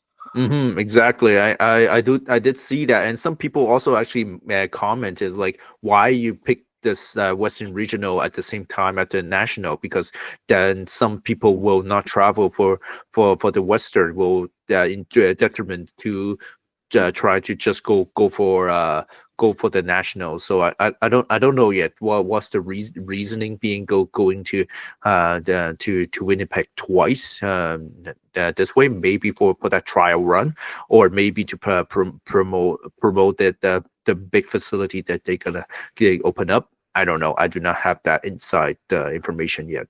Yeah, it's just the way it timed, because like for those of you who don't know, so the Western Regionals rotate between the 4 provinces. So BC, Alberta, Saskatchewan, and Manitoba. So 2025 is Manitoba's turn to host. And then as far as nationals go, it rotates east and west each year. So like this year, sorry, it was in Halifax. The year before that, it was in Regina. The year before that, it was where, Kingston? Yes. And then the year before that, I want to say it was Red Deer. Yeah, that's right? Correct. So it rotates back and forth. So I'm wondering if maybe Winnipeg just had the best pitch. Maybe. Because the only other, because especially with how big nationals are getting now, the only other place, like honestly, that could host, in my opinion, is Regina again for the West. Like now with other than that, like if you wanted, like say Edmonton to host, you'd have to do a combination host between multiple facilities. Like I would have, like if you got Rays and say like the hub, Rays plus the hub, and Yeg, or EPC, like, and especially if you get the West End sides of, like, so the EPC, the hub, the West hub, and Yeg, because they're all within like a good 20-minute drive of each other. Right. So like I could see that being a combination, but I know they're probably saying, okay, well maybe we can do that in the future years, but we kind of probably want to have it all, especially nationals, at one central location. Yes, right, because that's why Regina works out so well, because even though it's some of the games are in the Trade Center, they do have the hub that's attached to the Trade Center there, and then they made 2 extra courts inside the hub. So all of the 4-0, 4-5, and pro matches were in the hub, and then I want to say there was a couple 4-0 events that were in the Trade Center, but then it was like basically 3-5 and below were in the Trade Center. Yeah. Right. So and also they have also a 3-0 division that was in the that's hub. right, because you guys played there. I was still sandbagging at 3-0 that time. Sorry. Like people was like, why are you playing at 3-0? Yeah, but no, and because it was all attached to the same building, it made it very easy to go from one to the other. So if you want to go play in one and then go watch in the other, it was very, very, you didn't have to go out and commute. Right. Yes, so like and like Red Deer hosted it back in 2021, but Red Deer's not big enough anymore for nationals. Yeah, they have to, unless they open up more, build up more courts, which I think is in their works. They're actually working on it. I think I did. Oh yeah, there is a ton of space around the court that you can extend out, no problem. Now, my suggestion would be, I would almost suggest instead of extending courts first, maybe get it covered first.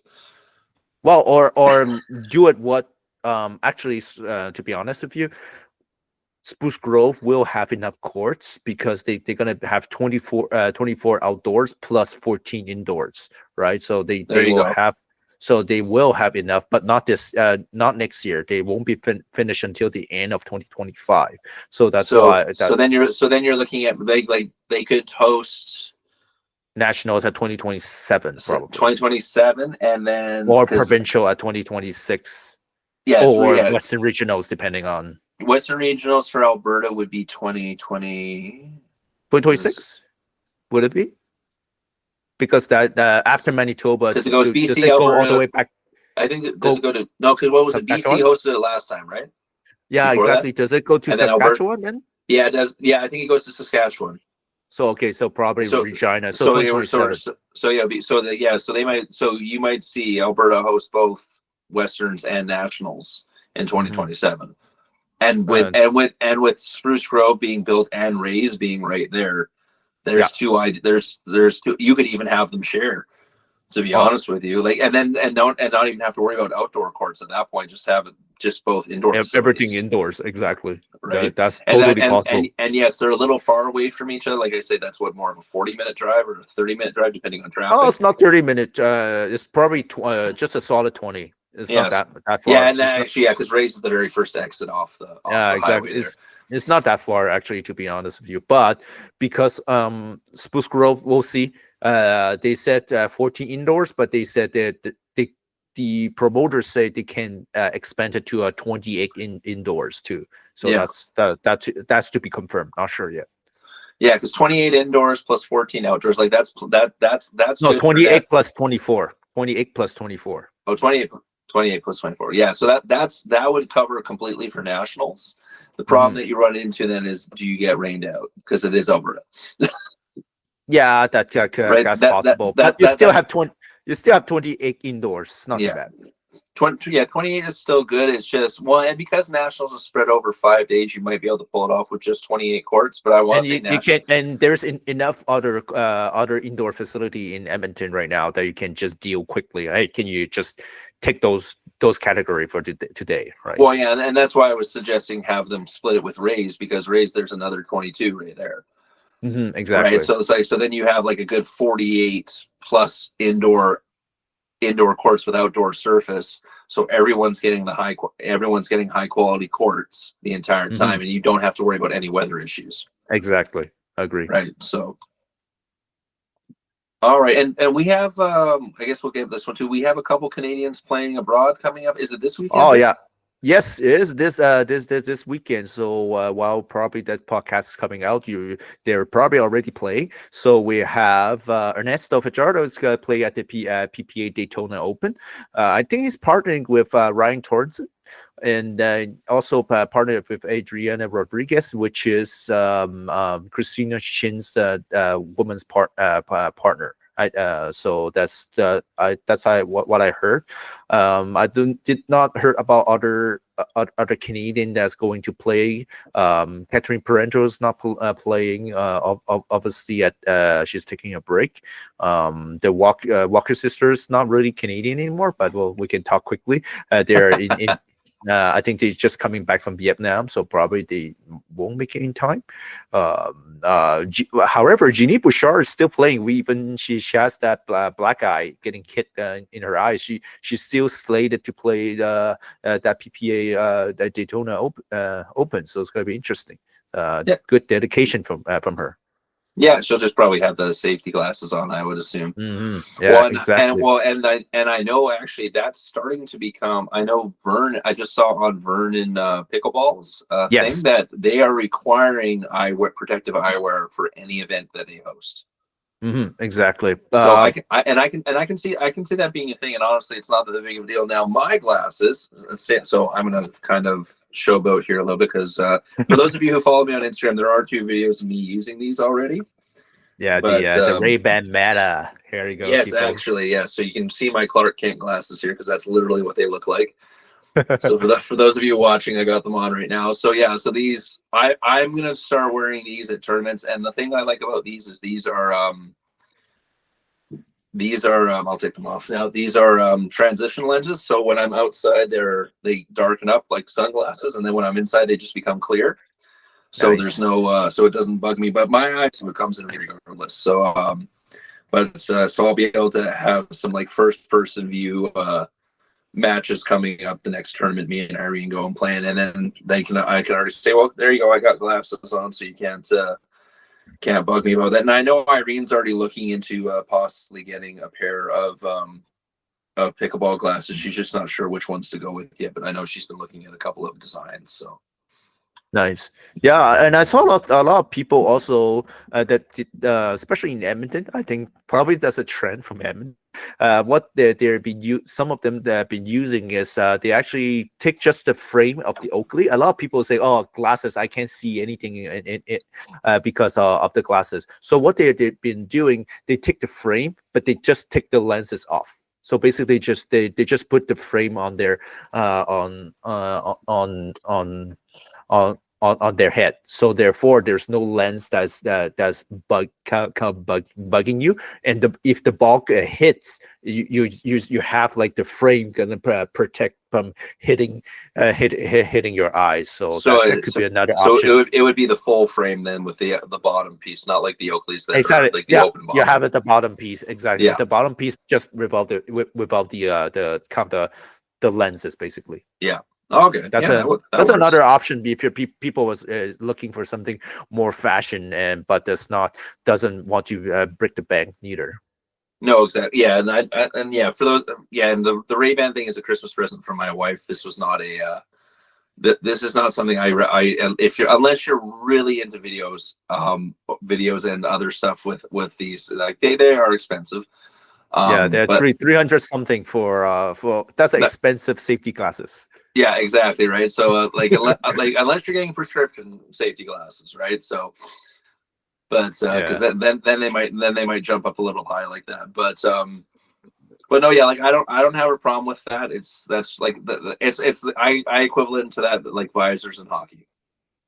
Yeah, we can talk to on our next segment. We'll talk about more about that about this. I'll let you know about my little caveat about that eyeglasses.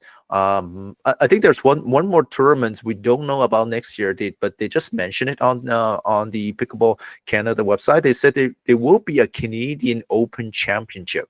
I put a big question mark on it because they said they're actually bidding, telling clubs to bid to get it, but there's not much information about this. Do you know anything about this, Andrew?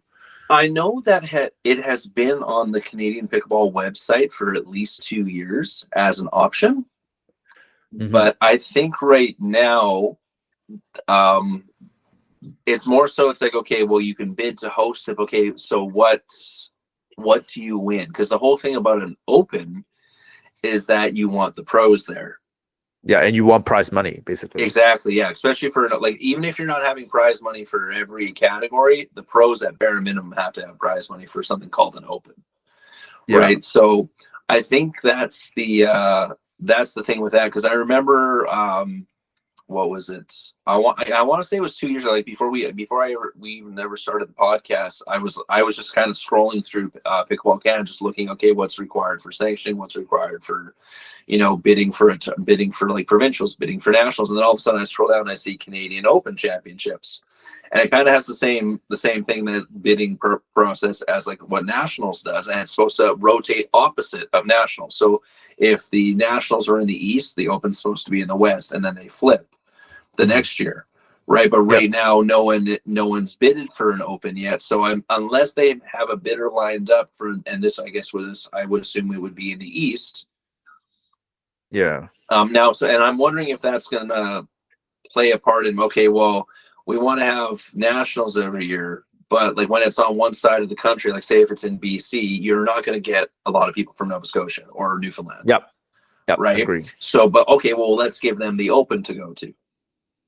And then vice versa, when it flips and nationals is on one side, and or when the reverse, okay, well, nationals this year are in Halifax. Well, I know I didn't go to nationals this year because it was in Halifax, because that's the expensive plane ride. It was a little far. Especially when I'm not a pro and I'm not getting paid to go and try and win these tournaments, right? So it's but hey, if there would have been like an open in, say, hey, Edmonton, yeah, I totally would have went and played in that, right? So I have a feeling that that's kind of the initial, what was the initial idea for that, but I just don't think it's been executed yet, or it hasn't been propped up enough yet. Gotcha. Yeah, so, I'm just thinking also because next year, well, still not no news about it yet, because we know that the PPA have announced that they will come to Canada. Could it be in conjunction with the Canadian Open Championship? I don't know. I just me wishing. That that would make sense, because I think they were saying Toronto, right? Yes, exactly. Yeah, so with nationals being in the West this year, this would be the perfect time to do a Canadian Open, have like co-run with the PPA in Toronto, because then it's in the East, and then you can flip it for next year. Yeah, right, and even if you make that the regular PPA stop every year, is wherever the Canadian Open is. Yeah, they just need to change. It's not a big deal changing venues, right? No, exactly. Well, and especially with now that we're going to have lots of facilities on the west, like Hmm. between Regina, between Rays, and between once the Spruce Grove one's opened up, there's at least two in Alberta, one in Saskatchewan, where there's going to be enough courts there for that size of an event, Yeah, right? and actually, to be honest with you, I also look at Pickler will open one in Toronto, so that could be the another venue that they will go to. Yeah, because I think right now, like your only spot is probably High Sports, where they hosted the CPA Hmm. in Yeah, Toronto right now, and even yeah, that's like, and it's admittedly iffy. from the CPA themselves, that might be too small, Yeah, it's like iffy. They court have size wise. how many? Well, 12 courts in that Dunham complex. So I which think is they have 12, and then they did a couple outdoors, so I think they had a total of 16. I think for the tournament okay. when they did the CPA, because I guess Hmm. there's some parking space or some open space outside that they were able to do some pickle roller courts.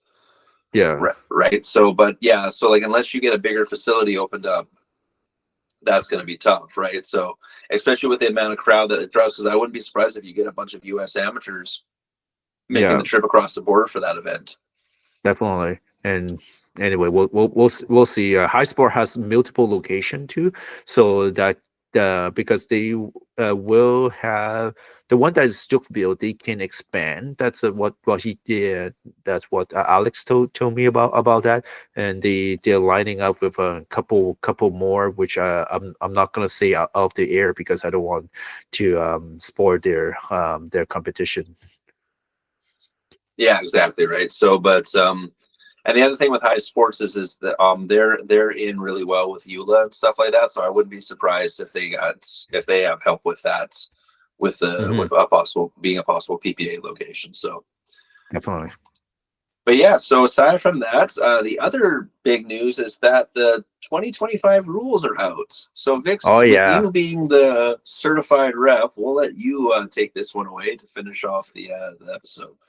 Yeah, definitely. So if you don't want to listen to our boring voice, but this is the part you need to listen. This is the part you have to pay attention for next year because if you don't know about those rule change, might cost you. Not That's not a big change, but it might cost you a little bit. Okay, so let's go for some major changes. Okay, so there's some wording change on the non-volley zone fault. It used to be on the non-volume flow is when the swing begins. That's the old wording, and the new wording is when the ball is struck. What is the big? What does it mean to you? Why does it matter? Okay. Example. So currently in 2024, let's say someone give you a very good third shot drop. Okay. I I stick my paddle down in order to get that ball, but my paddle is currently touching the non-volley zone.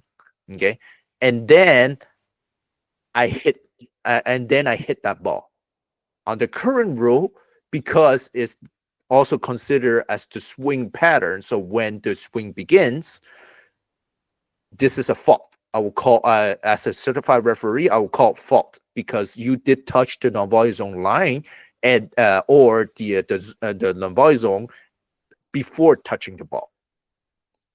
On 2025, this is not a fault anymore because now of the wording changing at when the ball is struck. Because if you still touching the non-volley zone line or touching the paddle touching the zone, but when you lift up and touch the ball, assuming your feet is behind the non-volley zone line or not touching it, not touching the non-volley zone surface, and you touch the ball, your feet is behind, and is at the moment when your ball is if you hit the ball, it's legal.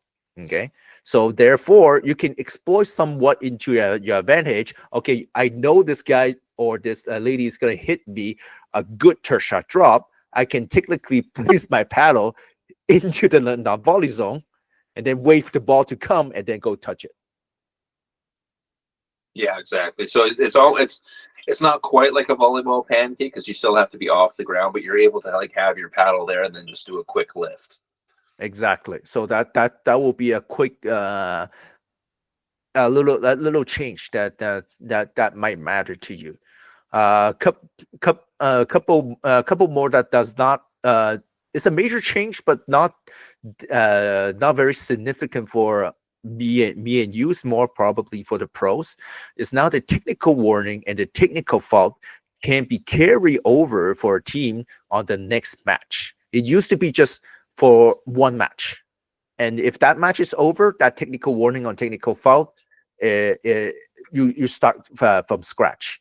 But now, if it's severe enough, it can carry out to your next match. So let's say you have a technical warning on this match, and then you swear again, or you throw a paddle or whatever. There is something that warn another technical warning. Then now now it's considered as two technical warning because you have one previously, and that carry over now becomes a technical fault. And technical foul means either you got deducted a point, or if you have 0, your opponent gained a point on that match. So that and so that could be significant. So behave yourself, basically. Right. Either that or really get into your opponent's head so they swear a lot. Yeah, could that could be too. Anyway.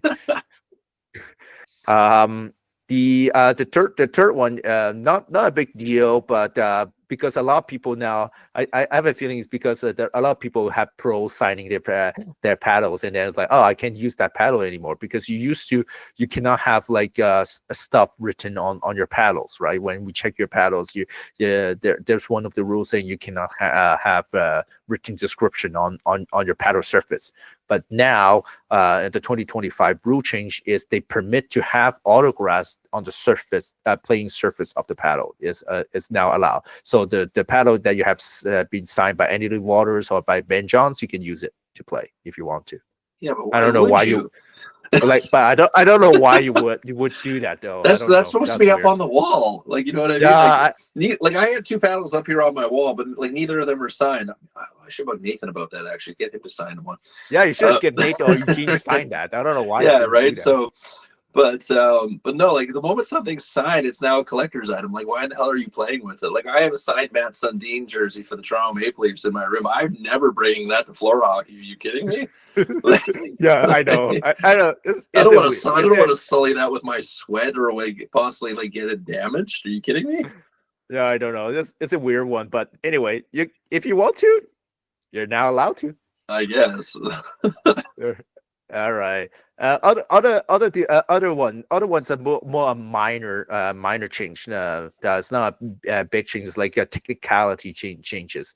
So one of them is they say the net post changes. So what is they have a little bit more tolerance. Used to be now like from the net and the net post you have a tolerance of 1 inch distance, and the net height you have a 1/4 inch tolerance compared to before, because I guess some temp nets is the more difficult to change their the height and also the sizing between the net and the net post is not as easy. So now they have a little bit tolerance. So it's just like good to have, just a convenience rule change, nothing very important. Second one is we call the terminal operation can make change in order to rectify operation error. Pretty much normal. It happens sometimes. Sometimes there's the printer is wrong, print something wrong or something like that. So it's nothing significant.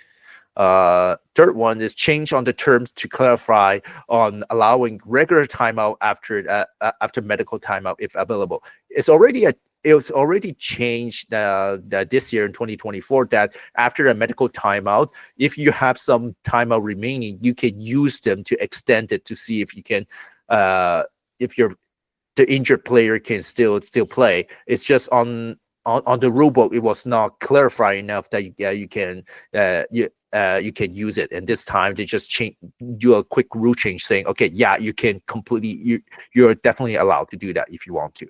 Yeah, So so no, like, no, so if no. you have both your timeouts, you could technically change it from, because what is it, a 15-minute medical? Yeah, 15 medical, and then So you can take you could turn your it to 19 basically, because it's yeah. 2 minutes or 1 minute. No, 1 minute, 1 minute to 1 minute. So sorry, 17. so you could turn it to Becomes 17. 17 then. Yeah. It becomes a 17 if you want to. And then that one's significant. I don't. There's a lot of debate already online about that. Rally scoring is now official format. They can use rally scoring for pro double brackets. That's what I think it's because of for tournament operation is for timing purposes. That's easier to manage. But some people is like, if I play riot scoring, I don't play I play differently. I don't play as a traditional scoring. Some of them is like, it's more fun playing riot scoring than regular scoring.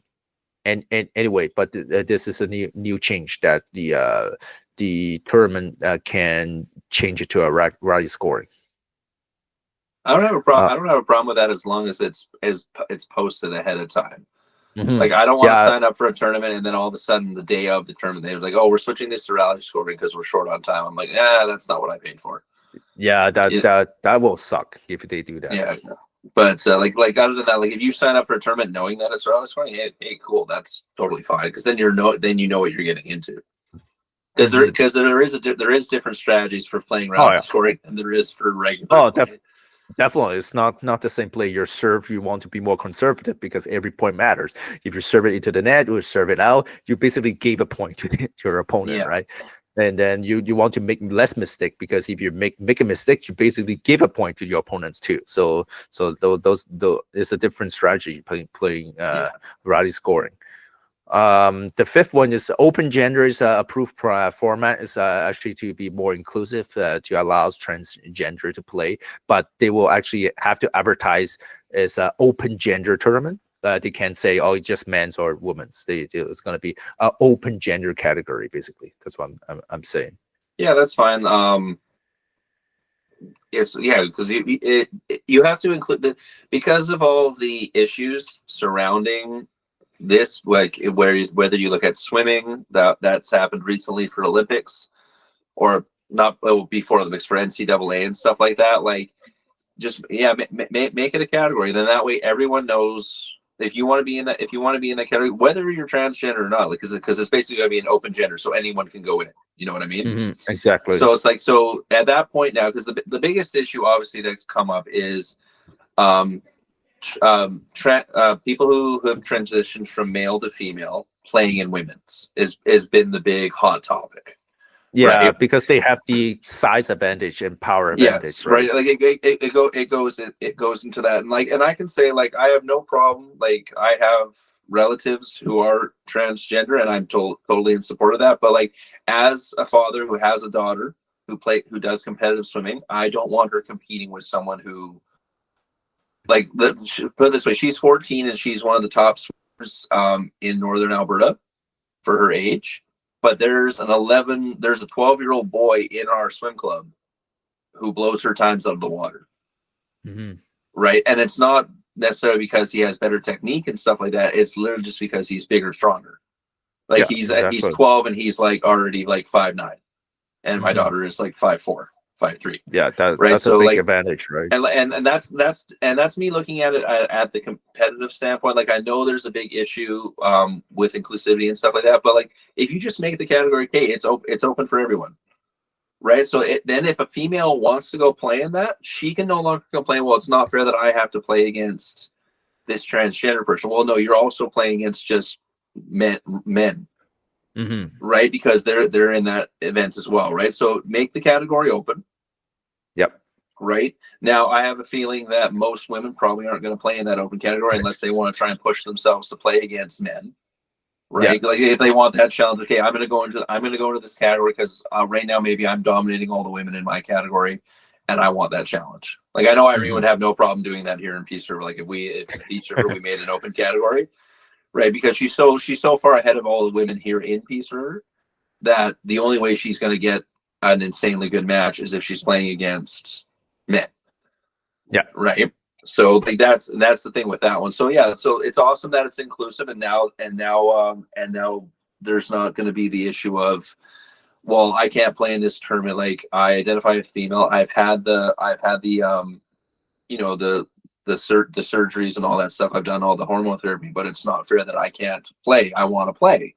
Well, now there's a category that's available you that can you play can go now. play in, right? So it opens that up. So I'm totally in agreement with that. Yep. So that's the fifth one. The sixth. So that little. It's more like a clarification. I did talk to Andrew about that. So now it is a fault when an incorrect server or receiver hits the ball if the player knows who the correct hitter should have been. So what does it mean? It's because currently the referee is responsible to correct the correct server or the correct receiver, right? If they don't realize it and the rally plays on, it's either a replay or the point stands. What happened is obviously some people is exploiting that advantage. Example. So me and Andrew is playing. Let's say Andrew is receiving the serve. Okay. Someone hit the serve, a very short serve, or the serve nicked the net, and then it did not bounce into the non-volley zone, but it just passed the line of the non-volley zone. Okay. I know Andrew is too far. He's too far back. He's not able to get that. I go purposely from the other side, go touch the ball. In the current rule, 2024 rule, I gonna as a referee, I have to call stop play. That's a replay, and then I only can give you a warning. Okay, you shouldn't be like Victor. You shouldn't be go taking taking that ball. You're not the receiver. Andrew is the receiver, but I only can issue a replay. That's the only thing that I can do. In the 2025 rule, if I do that, then I can issue fault. You know you're not the receiver. You intentionally go to take that ball. Then I can call you the automatically a fault. Or another situation, Andrew is supposed to be the server, but I know I'm a hard server. I'm a very good server. What I do is instead of giving the ball to Andrew to serve, I quickly take the ball and then I just check. Okay, the referee doesn't realize I got the ball, and even though the referee already told me, no, Victor, you're not the server. It's Andrew. I didn't care. I don't matter. I still serve. I can call now, Victor. That's a fault. I already told you you're not the server. You still serve. That's a fault. Versus in 2024, that'll be a replay. Yeah, so basically, it's almost like it's basically penalizing them for it's basically a delay of game. Yeah, exactly. Yeah, exactly. So that's a good rule change. Obviously, they make that change obviously because someone is exploiting the rule, right? Yeah, no. Anytime there's a rule change just on literally the wording, it's always because someone was like, "Oh, I'm going to be a dick about this." Exactly. Put it this way: I wouldn't be surprised if eventually for skinny singles, you're not allowed to jump into the opposing side kitchen. That's technically out of bounds eventually because people actually it's coming there. It's coming. Yeah, because remember when you and me were talking about that when the skinny singles got made, and you're like, "Oh yeah, you can technically do this right now." Me and Irene were playing skinny singles. Yeah, no, you can still do it. It's actually now it clarifies it. Just wait for a moment, you'll see it. Yeah, but yeah, so it's actually worse. Sometimes actually worse than actually it was better. Okay, 7. After the player crossed the plane of the net, following the path of a ball strike, they must return promptly to their own side of the net. But the problem is they don't actually say if there any time limit. Like, what's your time limit? You said, yeah, promptly, but what is promptly? Seconds, minutes? I don't know. Anyway, that's interesting. I'm guessing it means like, so for example, like I know every now and then when I do an Ernie, I'll take a couple of steps across the plane of the net. So technically the other player's side of the thing. But if I were just to kind of stop and then slowly walk my way back, watching the play continue, Because now I'm technically if I'm on the same side that the ref is on, now I'm impeding the ref's vision. But Yeah. also now I'm also a visual distraction for the other team. Yes. Because I'm on their side. So I can understand that. Whereas if I do it, I pivot and then I run back to my side, which is realistically what you should be doing in that situation. Well, So because otherwise so you don't leave your your partner partner's hanging out to alone, dry. right? Right. But you're not setting your partner for success if you're staying on the other side. But I'm guessing it happened enough times that maybe someone did it and then stood there and like distracted the crap out of the opposing team, and that's why that's been thrown in there. I think that's probably why. But anyway, that's probably an interesting one to enforce. Another one is paddle that can significantly alter play are not permitted. But I was like, does the USAP already do that? Or like their paddle testing should cover it? Like why? But the other problem is, how about the land paddle? Can I? Does it mean that I can disallow the land paddle now on amateur play? Because right now, like this year, I did find a couple as a referee. I did find a couple of delaminated paddle, but I'm not allowed to disallow the paddle because I do not have the proper testing tool in order to judge that paddle is delaminated. So it's kind of a little interesting how I can be able to enforce that. Yeah. So more to follow. And so 9 is round robin tiebreaker method is selected. It must remain the same to resolve additional ties after the first tiebreaker tiebreak method has been applied. Well, basically, essentially, you should be stick to the same format if you're selecting a tiebreaker method, which is good. 10 mini. So that's the one for mini singles. Mini single non-volley zone line is clarified now to be 10 feet wide instead of 20 feet wide. So it's not helping your cause. You can still jump on the other side. Oh no, that helps my cause. No, what I was saying is that I wouldn't be surprised if in like a year or two, they say no, you can't jump in there because it's like. Because like, if you think about it, so someone like me who's just under 6'1", I have like a 6'2" wingspan, right? Yeah. So for me, like say if I'm on the right and I'm dinking cross court with someone on the opposite side as me, so the left side of my court is technically just out of bounds.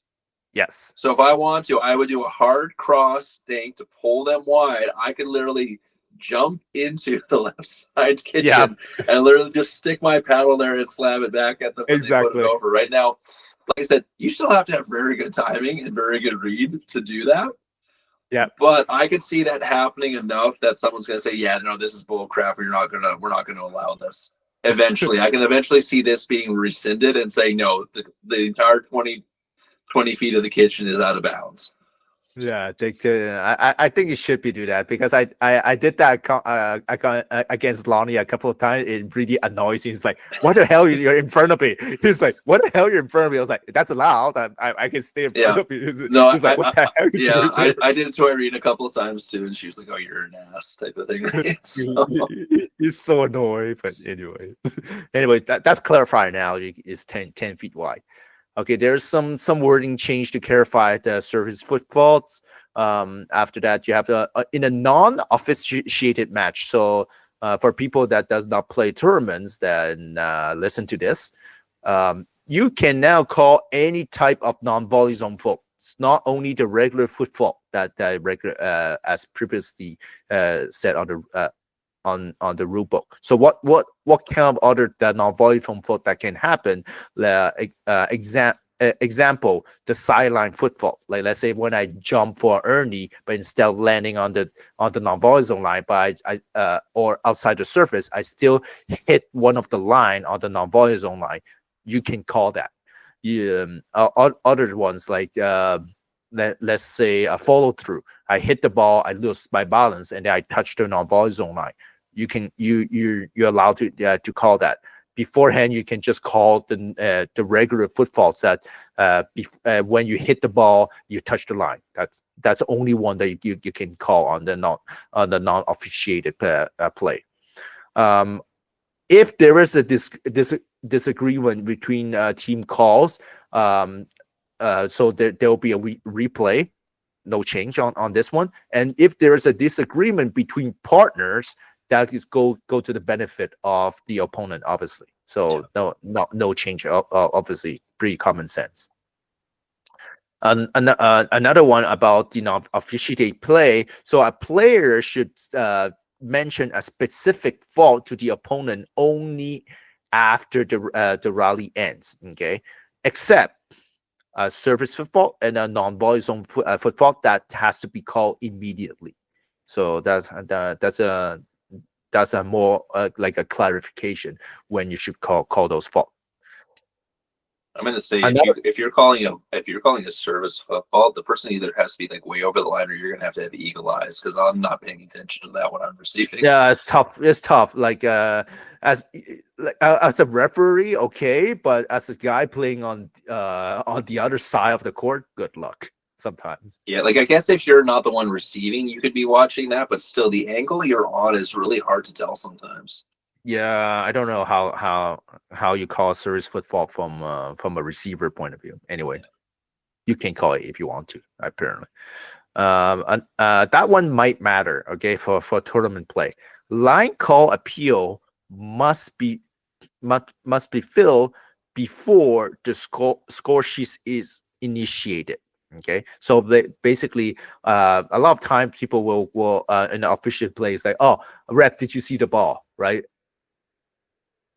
You have to go do that before I start to write on the sheet, okay, point or something like that. Basically, the kind of give a little bit time limit. I think what's happening, some people is like almost like they're already setting up for the next serve, and then they complain about it.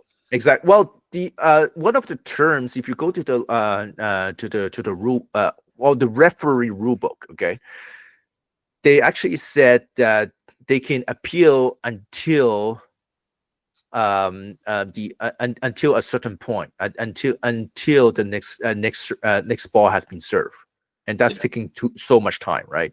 Now it give some sort of time limit. Okay, if I already starting to write on my score sheet and you still have an appeal, it's too late. Yeah, it's basically can't be like, so like, say if I hit it, they call it out, and I look at my partner, like, that was in, right? Yeah, that was in. Are you sure? Yeah. And then I go, oh, ref, did you see that? Whereas most of the time, I know, like, when it's happened to me, I'm like, as soon as they say, I'm like, ref, did you see? Like, I instantly turn and say, ref, did you see that type of thing, right? So it's basically, it's asking for that, because if you have to converse with your partner before you ask, you're not sure anyways. Sometimes in that case, you're just appealing for the sake of appealing. Exactly. So that's one good to go. One last one is live ball definition. So the period of time ends when the ball becomes dead. Okay. So a lot of time we call what is a live ball is the ball is still playing, right? Now they changed the definitions. Used to be just say, okay, it ends when the ball becomes dead, but we don't really give a specific definition of what is a ball becomes dead. So now it changed to when all faults has been committed. So example, right? What all faults has been committed and also becomes dead. Failure to touch the ball before a second bounce. That's technically a fault, right? But it's like a fault that has been implied that the referee does not have to say fault, right? They just say, oh, double bounce. Another example, you hit the super strong strong volley. The ball hits the ground and then it hits the fence. Technically, it's a fault on the opposing team because you fail to hit the ball before it hits the fence. Is a kind of implied as a fault, but we don't, like, as a referee, we don't say it's a fault, right? Yeah, because if you want to be technical, every time you score a point, the other team technically committed a fault. Yeah, exactly. But as a referee, Like that. Yeah, That would be you're not gonna say, oh, okay, that point would the go other me. team double bounce, That point would the other drive me team out on the crazy. other team, right? Like it's Yeah, that would nuts. drive me crazy. I have to call No, fault every freaking time. yeah, I think exactly. So now it's just like out points. Yeah, it's like stuff like that. So, but yeah, yeah, I guess they exactly. had to throw it in there, so it was like, yeah, okay, it's technically it's a fault. So now the ball's dead. So for those of you wondering, if the other team has clearly hit the ball out, but you go and catch it before it hits the ground, that is now their point. That's the fault on you. Exactly. So you have to call it out, and then when it lands, you have to say out again. Yeah. You can't just say, oh well, it was going out and I just caught it, so I didn't have to run after it. No, that is technically you've touched the ball, so now that's a fault on you. You committed a fault, so you donated a point to your opponent. It actually annoys the crap out of me when people do that in rec play. I'm like, why are you catching it? Yeah, just let it bounce. I'm like, let it bounce. I'm like, what? I'm like, well, no, I just didn't want to go around there. I'm like, yeah, but now that's my point. Well, no, it was going to go out. I'm like, then let it bounce. I was like, why are you? I was like, and I'll go back to the adage: you practice the way you play, because I guarantee you do that enough times in rec, you're instinctively going to do it at a tournament and cost your team a point, and the ref's not going to give a the crap. ref's going to call you on that fault. Yeah, exactly. It's just going to annoy you for the rest of your life. All right. I think that is it for this year, everyone. So we will be back in January. Hopefully, we'll have lots of news, because that is the start of the CNPL free agency and trade season. Mm-hmm. Also, there will be tournaments and stuff that we can talk about. Vic, do you got any plans for the immediate New Year's coming up? I just got a PRP injection, so it's called a protein-rich plasma injection on my knee. So, unfortunately, I'll be sidelined for 6 to 8 weeks to rehab my knee. Instead, I'll probably do some referee to stay fresh on the pickleball, but I won't be able to play that much pickleball during that time frame. Unfortunately, it sucks to be me right now. Yeah, like for me, aside from club play, I am kind of eyeing that Rays Athletics one coming up at the end of January. I'm going to see how many people sign up for it first, though, because I don't want to just sign up for and book time off for like the 4 or 5 category, and then no one else signs up in it. Right? But, yeah, exactly. So for those of you in Alberta, especially in Edmonton area or anywhere in Alberta, sign up for that tournament, because those courts are freaking awesome, and I want to play a tournament on them. Yeah, it'll be nice. So I can rep you if there's enough people there. Exactly, right. So yeah. So aside from that, thanks again for a great season, everybody. We will see you in the new year. So happy holidays, happy New Year, whatever you celebrate. Hope you have a great time, and we'll see you guys next year. Yes, indeed. Thanks everyone for listening, following us. Please continue to share it to your friends, your family, your pickleball friends, to make our podcast bigger, so we can cover more stuff for you. Other than that, happy holidays. Play more pickleball. Don't stay safe, and don't hurt yourself like me. Exactly. Thanks again, everyone.